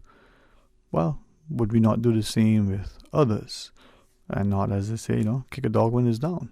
Well, what is your view? 949-8037, 1-800-534-8255. And as we look at this time in human history, maybe we opt to want to consider, what is it that we're doing, where we are, and what is happening. Let me read, this sentiment expressed by our listeners. It says that despite the doomsday prophets' utterances. So we must realize that the COVID-19 pandemic is our new World War III. Says, please remember, during World War II, if everybody waited until the perfect time or for utopia, the counter-attack against Adolf Hitler, we would now be a different world run by the Iron Race Nazis. So think about that. For those who are objecting to the vaccine, when are your technical and medical facts? What is your alternative? 949-8037 or 1-800-534-8255 and share your thoughts with us. And I think as increasingly more and more individuals are recognizing all that is happening within not just the region or around the globe, but within our own shores. The reminder that for some of us, we may have taken for granted the beauty, the bounty, and the blessings that we have, the ease with which we can move within our countries, the beauty that is the sister islands, and the whole notion that we've seen increased travel and vacationing and visiting and the economic expansion of the black economy as more of us go over, simply because we want to sort of escape to somewhere. And hopefully as we do that, we start to appreciate that sometimes we're too inclined to look far afield and ignore what is right before us. Thankfully, there are many who always appreciated and valued and respected, and not just the beauty, but the blessings that is the Cayman Islands. And as we look at it, perhaps as we make it our home, or whether it's something that we've been trying to do for a long time and now have found our way, that we are responsible in our movements, that we are cognizant of the commitment that we should have to our own health and safety and welfare of others. And as much as we are respectful of people's sort of rights, and we are also cognizant of our own responsibilities. Now, we have some open line, and we want you to call and share your thoughts, and recognize that for some it is that they have been for so long dismissed relative to whatever thoughts that they had, their own sort of closest friend, family, co-worker, and the like, may have, in their minds, sort of maligned them, castigated and chastised, and otherwise made them feel that, their thoughts and opinions were of little or no consequence or significance. Well, we'd like to say otherwise and offer you up an opportunity to share your thoughts. If you're inclined to engage in a little bit of a exchange and interaction, well, that'd be great, because it is through that sort of discussion that we may be able to not only cement our views, but may be able to recognize that sometimes, what we thought was isn't, and perhaps recognize that we were probably laboring under some misconception or otherwise. So 949-8037, 1-800-534-8255. We'll pause shortly, take a short break, get the news headlines. When we come back, we invite you to call and share your thoughts with us on anything. You may still be unsure about, whether you should do this or that. You may feel that, we have elections coming up in a short order, and wait a minute, I'm not hearing enough of the official announcements as to, who is running and where and with whom. What are they standing for? You may be, hey, listen, you know what? I'm happy with what I know and what I have, and you may want to sing the praises, and that is quite fine. You may say, you know what? Let's just leave it to the last minute so we can catch them off guard. Well, maybe the only people that will be sort of caught on the back foot, as Mr. Dolan reminds us, is you, me, or the other, and the game is afoot, as they say. So if you want to share your thoughts, you can WhatsApp 3261. You can call us a toll-free line with the compliments of Flow at 1-800-534-8255. Or you can dial 949-8037 if that toll-free line is not, available to you. In any event, we want to hear from you. We want you to share your thoughts with us. So please, stay tuned for Talk Today. Continuing the Caymanian tradition. Let Cora keep my ground so clean. The heart and soul of the Cayman people. Thank you for keeping the culture alive. Spread the news every day. From East End to Georgetown, down into West Bay. Radio Cayman in the Cayman Islands. Today's biggest news.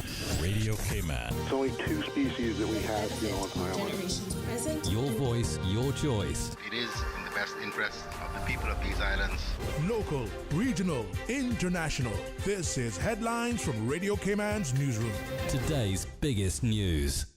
With your latest headlines, I'm Felicia Rankin-Solins. As of yesterday, the Chief Medical Officer, Dr. John Lee, reports that 182 COVID-19 tests have been carried out since this was last reported on Monday, January 11th, 2021. All were negative. A further 1,100 people have received the COVID-19 vaccine since this was last reported on Monday, January 11th, 2021, including 919 in Grand Cayman and 181 in Cayman Brac. In international news, a coronavirus vaccine developed by China's Sinovac has been found to be 50.4% effective in Brazilian clinical trials. It shows the vaccine is significantly less effective than previous data suggested, barely over the 50% needed for regulatory approval. Italy's most powerful mafia group are set to face justice in the country's biggest organized crime trial in decades. More than 900 witnesses are expected to give evidence on the 355 suspected mobsters, and the charge sheet includes murder, drug trafficking, extortion, and money laundering. The trial began on Wednesday and is expected to last more than 2 years. Russian prosecutors have launched an investigation after a monkey wearing a Nazi uniform performed at a state circus. The show also featured goats wrapped in Nazi flags with swastikas. It was commissioned by the Russian Orthodox Church, which said the show symbolized the spurning of Nazism. These are your headlines. I'm Felicia Rankin-Solins. For the latest in news and information, Follow Radio Cayman on social media, Facebook, Instagram, Twitter. Download the Radio Cayman app or log on to our website, radiocayman.gov.ky. your voice, your choice, your radio. Talk today. But I do have some questions. Talk today. Cayman Islands' foremost listeners' participation program. Talk today. Because there are more questions than answers. What the public is saying. Waiting to take your calls right now. Sterling Dwayne Ebanks.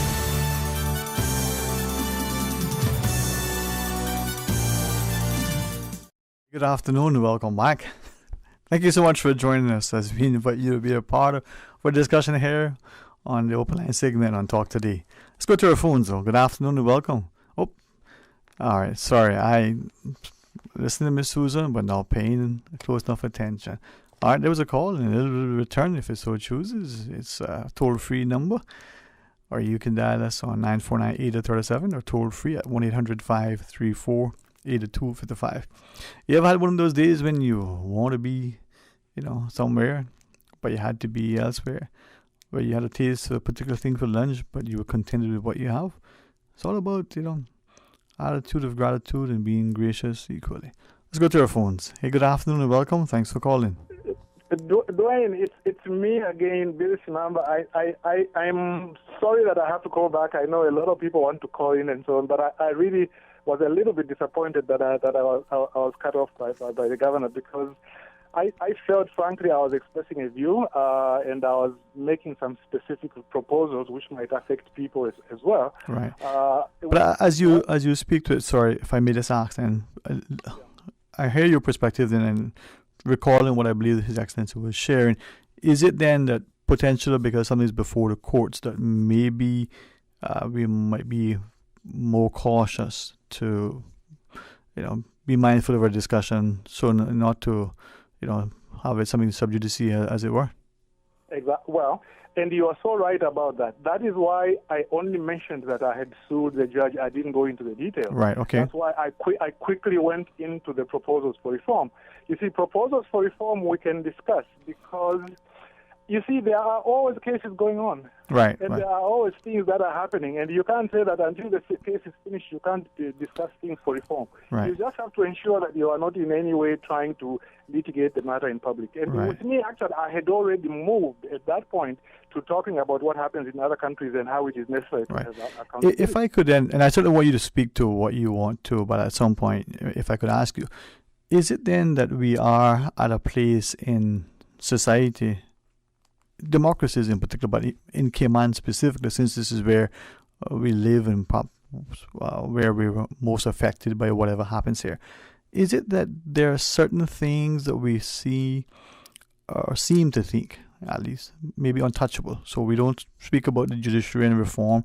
We don't speak about political reform, whether constitutional or campaign finance reform, immigration reform, maybe some offices. We don't talk about education in some avenues. Or is that potential where we may be in democracies and, well, in Cayman in particular? Well, in Cayman, Dwayne, the way I feel is that we have overdone this issue about something that is sub judice and so on. Okay, we have overdone it. What the Constitution says is that you should not talk about things which are in court in such a way as to undermine the independence of the judiciary. Okay, if I got up here and I started really going against the judge, getting into a lot of detail and so on and so forth, that would be wrong. But if I say the person is sued for this reason, the writ is on the website, but I think this is an area where reform might be considered, and then I go to discuss generally what reform should be. That should be a healthy discussion, especially that, Woody, since my case went public, I have received communications from people who also have gone through the same problem. Right. So let me then ask as an example then, and maybe draw reference to what we may see in the media in other jurisdictions. So let's say, for example, there's an ongoing case before the court. It could be a capital offense of some sort for that jurisdiction. It could be a serious offense and the discussion, let's say it's a talk show for argument's sake, or a roundtable discussion, or whether they're university professors or former judges or lawyers, and they're saying, well, the defendant today in court, and this is what happened, and then they start to give opinion and some of the things. Is there a risk in having that discussion that it could evolve into a matter that would potentially undermine the judiciary? It's a very good example that you've given. First of all, the approach of the courts, generally speaking, is that they are more strict regarding criminal matters, because you want to be more careful regarding criminal matters because the liberty of the subject is at hand. You don't want to analyze the evidence to suggest that he is guilty or he is not guilty. Right. But you can go out there and say, you know what, according to what was presented in court today, this is what this witness said, and so on and so forth. We'll see what the other witness will say, and then this is what the lawyer said, like something descriptive as to what is going on. Right. Okay. Because if you can't do that, then even people won't get information as to what is going on. What you can't do is to start now expressing opinions regarding what the judge did, and so on and so forth, before the matter is over. So, in other words, you are right that there is need to be cautious, not to get into the detail. But if you want to discuss, for example, issues relating to reform, those are things which, having worked in legislation for a long time, right, sometimes the case is going on in court, and the problem is being viewed that it might cause a problem. Okay. So they might not go public, but they start talking about it and so on. All right. So before I then ask you about those sort of proposals of reform and the like, if I can maybe ask one other thing and maybe something else after that. The judges who sit, sometimes we hear things, and I think we even said earlier that, we don't want to do this, that it could influence the judge or it could somehow. But isn't it the expectation of societies then that the judge, the sitting judge, is of such intellect and integrity and character that, that judge could be watching the evening news, listening to the talk show, to whatever, and not let public opinion or a particular persuasive politician even or some other public pundit say something that would influence the outcome. I mean, are we putting too much credence into the human sort of side of this individual and failing to recognize that, well, they're human? Or are we still elevated in believing that, well, it's a judge? I mean, they're above that sort of thing. You know, when you are raising the precise issues which have been raised in a lot of countries. If you are a judge and you swore that oath to say that I will faithfully execute my office as a judge without ill will to anybody and so on, if you are going to be influenced by any little opinion that you hear, then maybe you are not fit for office. In fact, as you know very well, courts normally are more worried about what a jury might hear. Like, for example, if you know this, like in the States, for example, they will say, okay, this person shouldn't be tried in this particular county because it's a small place. People think he's guilty. Move him to another country because you tainted the jury pool. Okay? They are more concerned about the jury because these are ordinary human beings. But as a judge, if you are going to be influenced by any little opinion that you hear, then maybe you might be in the wrong job. But you see, there's this fine line that you have to draw between describing what is going on in a court and reporting it, because that is a constitutionally guaranteed right under the Constitution. There's freedom of expression, freedom to exchange ideas, freedom to be informed about things, and so on. And that includes freedom. I mean, why are court hearings generally in what is called a public court, an open court? Why is that? They are in open court because it's a constitutional right of the person who is being tried to have it done in an open court. Because very often justice is done in the open, not in secret. And then the people who come in, when you go in, they won't ask you, oh, but are you a relative of the person being tried? No, they can't ask you that because you have got a right as well, a constitutional right, to go there and know what's going on. And to me, what we need to do is, yes, we need to respect the independence of the judiciary. We need to ensure that we are not discussing things that will interfere with the authority of the court or to undermine the case or prejudice anybody. But if something arises at any point in time and you feel that there should be reform, then you should do that. And, you know, to be frank with you, I wouldn't have even been pursuing this if it hadn't been for some of the people who have got in touch with me. They've had these problems.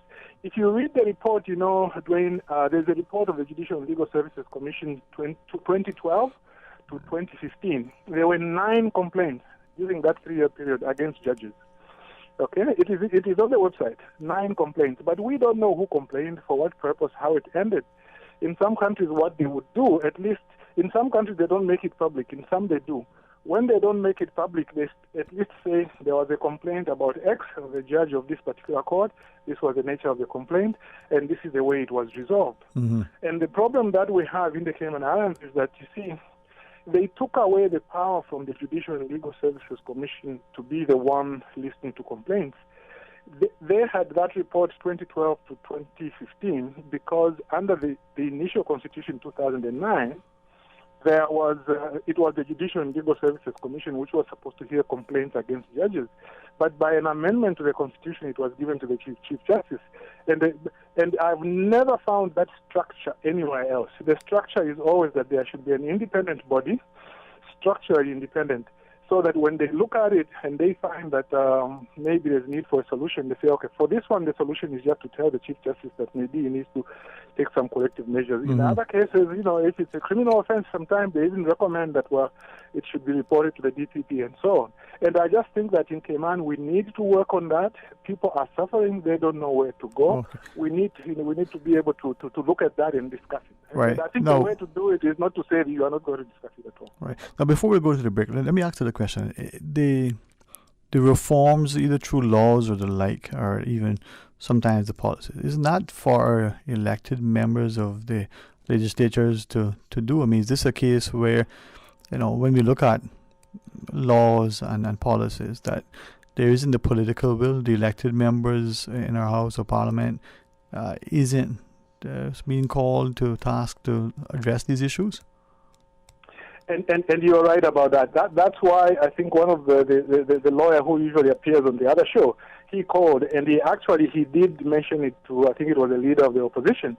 He also was mentioning something that happened to him with a client. Actually, to be frank, it was an accusation of racism between lawyers and judges and so on. So he was telling I think it was the leader of the opposition, to say, as legislators, you have to be able to look at this and find a way in which you can make sure that people are treated fairly. By the way, a very important area in this, I've always advocated that appointment of judges in the Cayman Islands should be subject to the approval of the Legislative Assembly.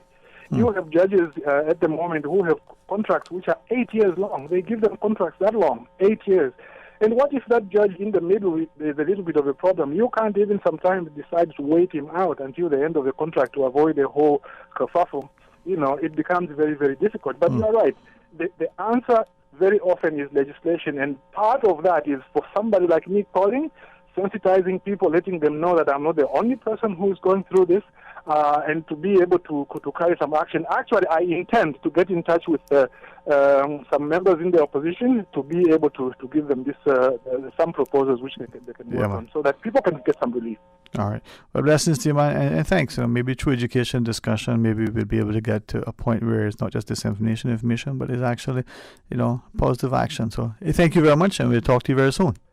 Thanks very much. I really appreciate it, Gwen. Your pleasure, man. All right, let's pause and take a short break, and when we come back, more talk today. Maintaining a strong mind and body through sports and general healthy living is a good course of action.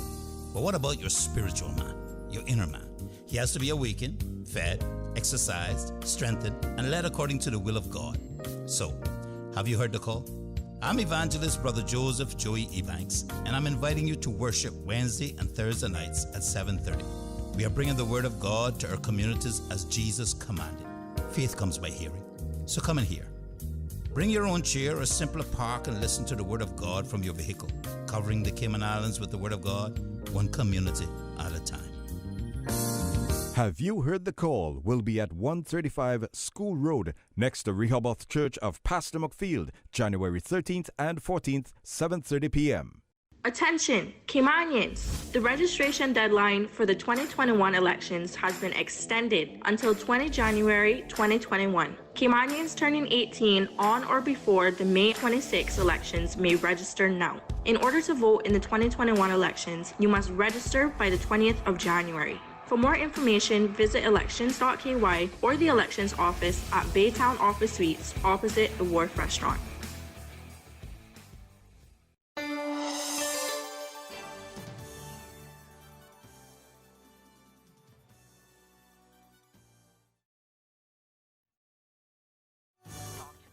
But I do have some questions. Cayman Islands' foremost listeners' participation program. Because there are more questions than answers. What the public is saying. Waiting to take your calls right now. Sterling Dwayne Ebanks. Hey, good afternoon, and welcome back. According to the clock on the wall, it's 2:17 in 15 seconds. I could be wrong. What time is it? Well, you tell me. 949-8037, 1-800-534-8255. We're still in this month of January. This time so last year, I bet you weren't thinking what was going to happen, huh? Let's go to the phones. Hey, good afternoon and welcome. Thank you for sharing. Good afternoon to you, Sterling Dwayne. Good afternoon, sir. How are you today? Thank you very much. I can't complain for an old man. Feeling good. Thank God, yes, sir. So, Sterling Dwayne was good of His Excellency to be on there. I didn't hear very much of it at all, or sort of ending of it. And to encouraging people to be, accepting the vaccine and to go ahead and have it. Many people went and had it done. I have two sisters and a brother who have already gone. And all my sisters, they'll be 89 in February and so forth. Amen. They were all in our 70s, and we had 70s, a couple of us. And one sister will be 91, she lives up in Toronto in March. And Captain Paul, he had his vaccine, and he can tell you his age. I know it very well. He just had his birthday on Monday. The thing is, we've got to realize we're a British Crown colony, and the British governor here, His Excellency Mr. Roper, has been very interested in the people and very involved with the people, even going on these charity runs, walks, and everything has always been shows that keen interest, situations and in every circumstance. And so thankful to him that he's that kind of person and has proven himself over and over to be, available to the public, discussing things and so forth. Very well done, Mr. Roper. And we have to understand his constitutional position. I think he does not have to report or obey the rulings of anything in our courts. He doesn't answer to our court whilst he's acting on Her Majesty's orders. It's important that we understand that the powerful position he has and the official use of his position, it's available to him of that power sometimes. Very rarely is it ever wielded or used, but it is there, and when they have to do it, they'll have to do it, and we must accept that. We're a British Crown colony, Crown territory. So there are questions that he might not choose to answer, or he might choose to answer, but to put it in another way that it's more, might be more, seem more complex or convoluted to us or whatever. But that's his choice, and we have to accept this. We are not an independent country, so rules and things that may apply, and that was a brilliant lawyer here talking to you, Mr. Savimba, I think is his name. And he quite rightly has his own issues there to be resolved, and quite rightly he can give his advice on his opinions and so forth. Okay. But the problem is many times we are using as an example or to other countries that are free and so forth and are independent, which is a very different thing. Politically independent we're talking about. I just want to say that when you look at the vaccine, you have to think on everything in life there's a risk. There's a risk with you just crossing the road. We know you can cross it 9,000 times in a period of a year or so forth, back and forth. There may be one time when you cross it that might be the final time for you. But if you were to think like that every day, and you'd never cross the road, or you'd be so nervous and panicking, you'd ask someone at all times. The same thing with taking a flight. The same thing applies. It's voluntary. You're going on a flight, but do you go and ask for the chief mechanic who just certify the plane okay, go over it quickly? They do for each flight. And the pilot, do you go to the captain and say, Captain, do you think this is okay to take this flight? I said, no, it's just accepted. That's why the plane is going to fly. That it should be very, very, very safe. There's always a risk something can happen. It might not even take off properly. The problem is we have to live life with that, knowing that there is a risk. Let's have that hope and that faith. In everything we do, there's a risk. And so that level of trust and confidence. We must. And when it's for the general good, every medicine you take has a side effect. And the doctor will tell you that. Right. But the side effect may not be anywhere near to the good that it does you. Yeah. If I could ask, is that then the challenge that maybe globally we're facing, just generally speaking, the growing distrust, the lack of confidence and trust we may have in each other, in people, in political leadership, in business leadership, is that maybe a big challenge that we have, and why whether it's the vaccine or whether it's government policy, whether it's the safety of consumer products. That sometimes, examples have been that we're not sure we can trust these people saying this thing at this time, whatever that is. You ask, and you made a good statement there, but we have to understand, as each year goes by, we are more informed electronically or misinformed at the same time. Right. So it is up to us now to choose and still come back to old-time, tried and true and trusted common sense. You're not going to learn that in any university. Some of the biggest jackasses I've ever met, believe me, are very, very educated people. Academically. And they're some of the biggest jackasses I've ever met. Believe me, in my life. And I have always, I believe what my mother said once, man. She used to say the biggest fool is an educated fool, because you're so educated, so you must make the biggest fool. Anyhow, this is the thing. We are oversupplied with information now. So before we weren't. We could use simple common sense and judge, well, that's a good guy. Most of the things I've seen him do for people is good. So let's take him on his word for that. But then again, now we're supplied with information on everything. They might have seen him walk and trip over a stone or something and say, well, he's unstable, maybe he's getting sick or he's unsteady in his brain or something. You see what I'm driving at? Because we're oversupplied with information. It's a good thing and it's a very, very bad thing too. This thing, I'm holding my hand, calling you, and most people have a cell phone.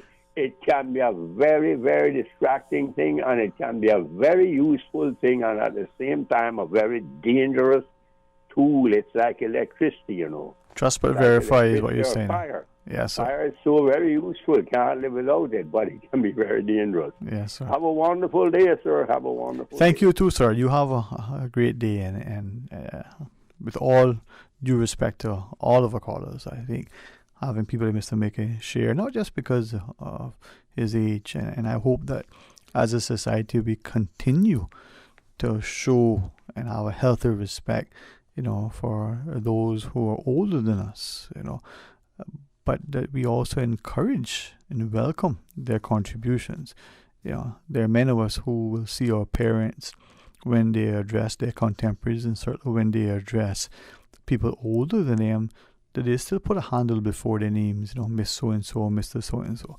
And it's not just, generally speaking, it's a healthy sense of respect, and it bodes well for our society. And I know some people, misunderstand that, misinterpret it, and somehow cause them to believe that these people are subservient, and for some reason they speak down and believe they can take advantage. But it is wonderful, to have a healthy respect. So I encourage, all of us, but in particular, those that we may continue to be, sort of looking up to as our seniors in our society, to speak out and to speak up, and for us to accommodate and to ensure that they have a safe place. Because God's willing, we live to get to 70, 80, 90, and 100.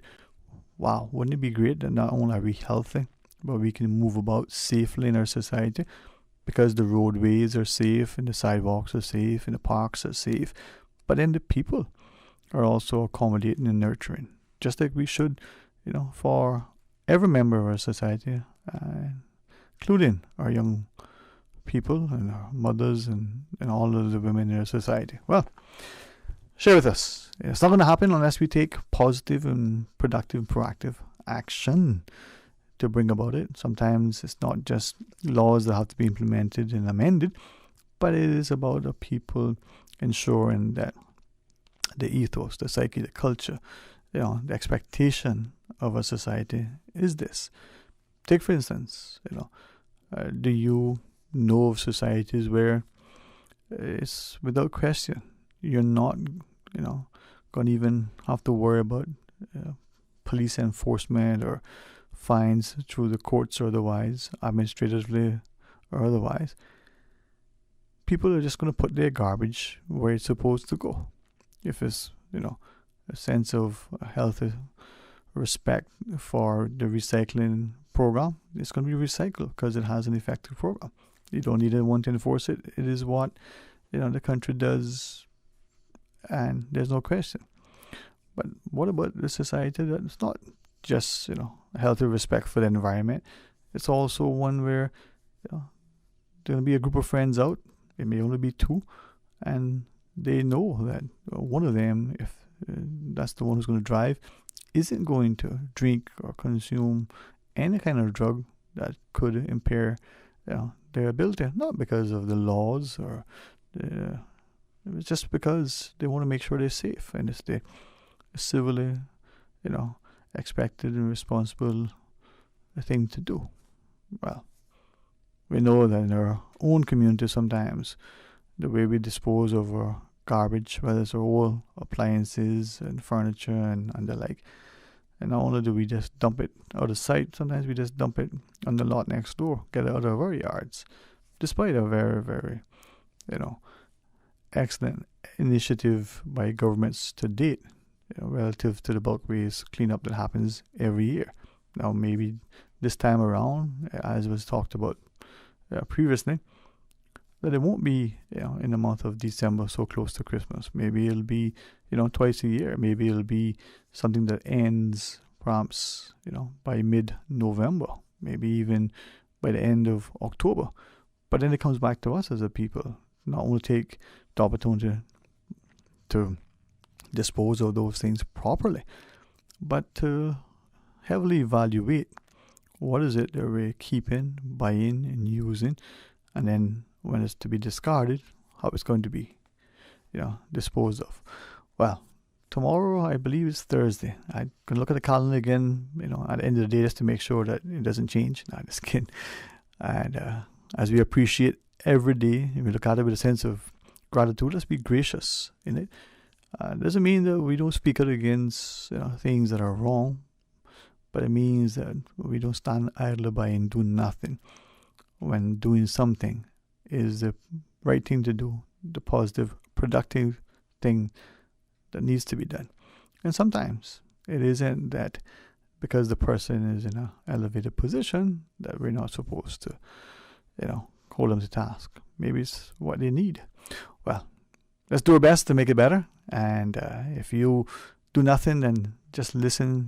Miss Susan will play some excellent music. But as I always say, if you call and make a request and she says it fits in excellent with the segment, it's going to be even better music because it plays with you. There was a song that I love, Third World, as you know, and it sing about, maybe Miss Susan, I should ask her earlier, the world needs a little bit more love. She played Dreamland yesterday. I played it again today, but what the world needs a little more love. The world needs a little, I'll come by and sing it for her later. And maybe she'll find that and play it. Well, I don't know. That's my request today. Until tomorrow. Be blessed.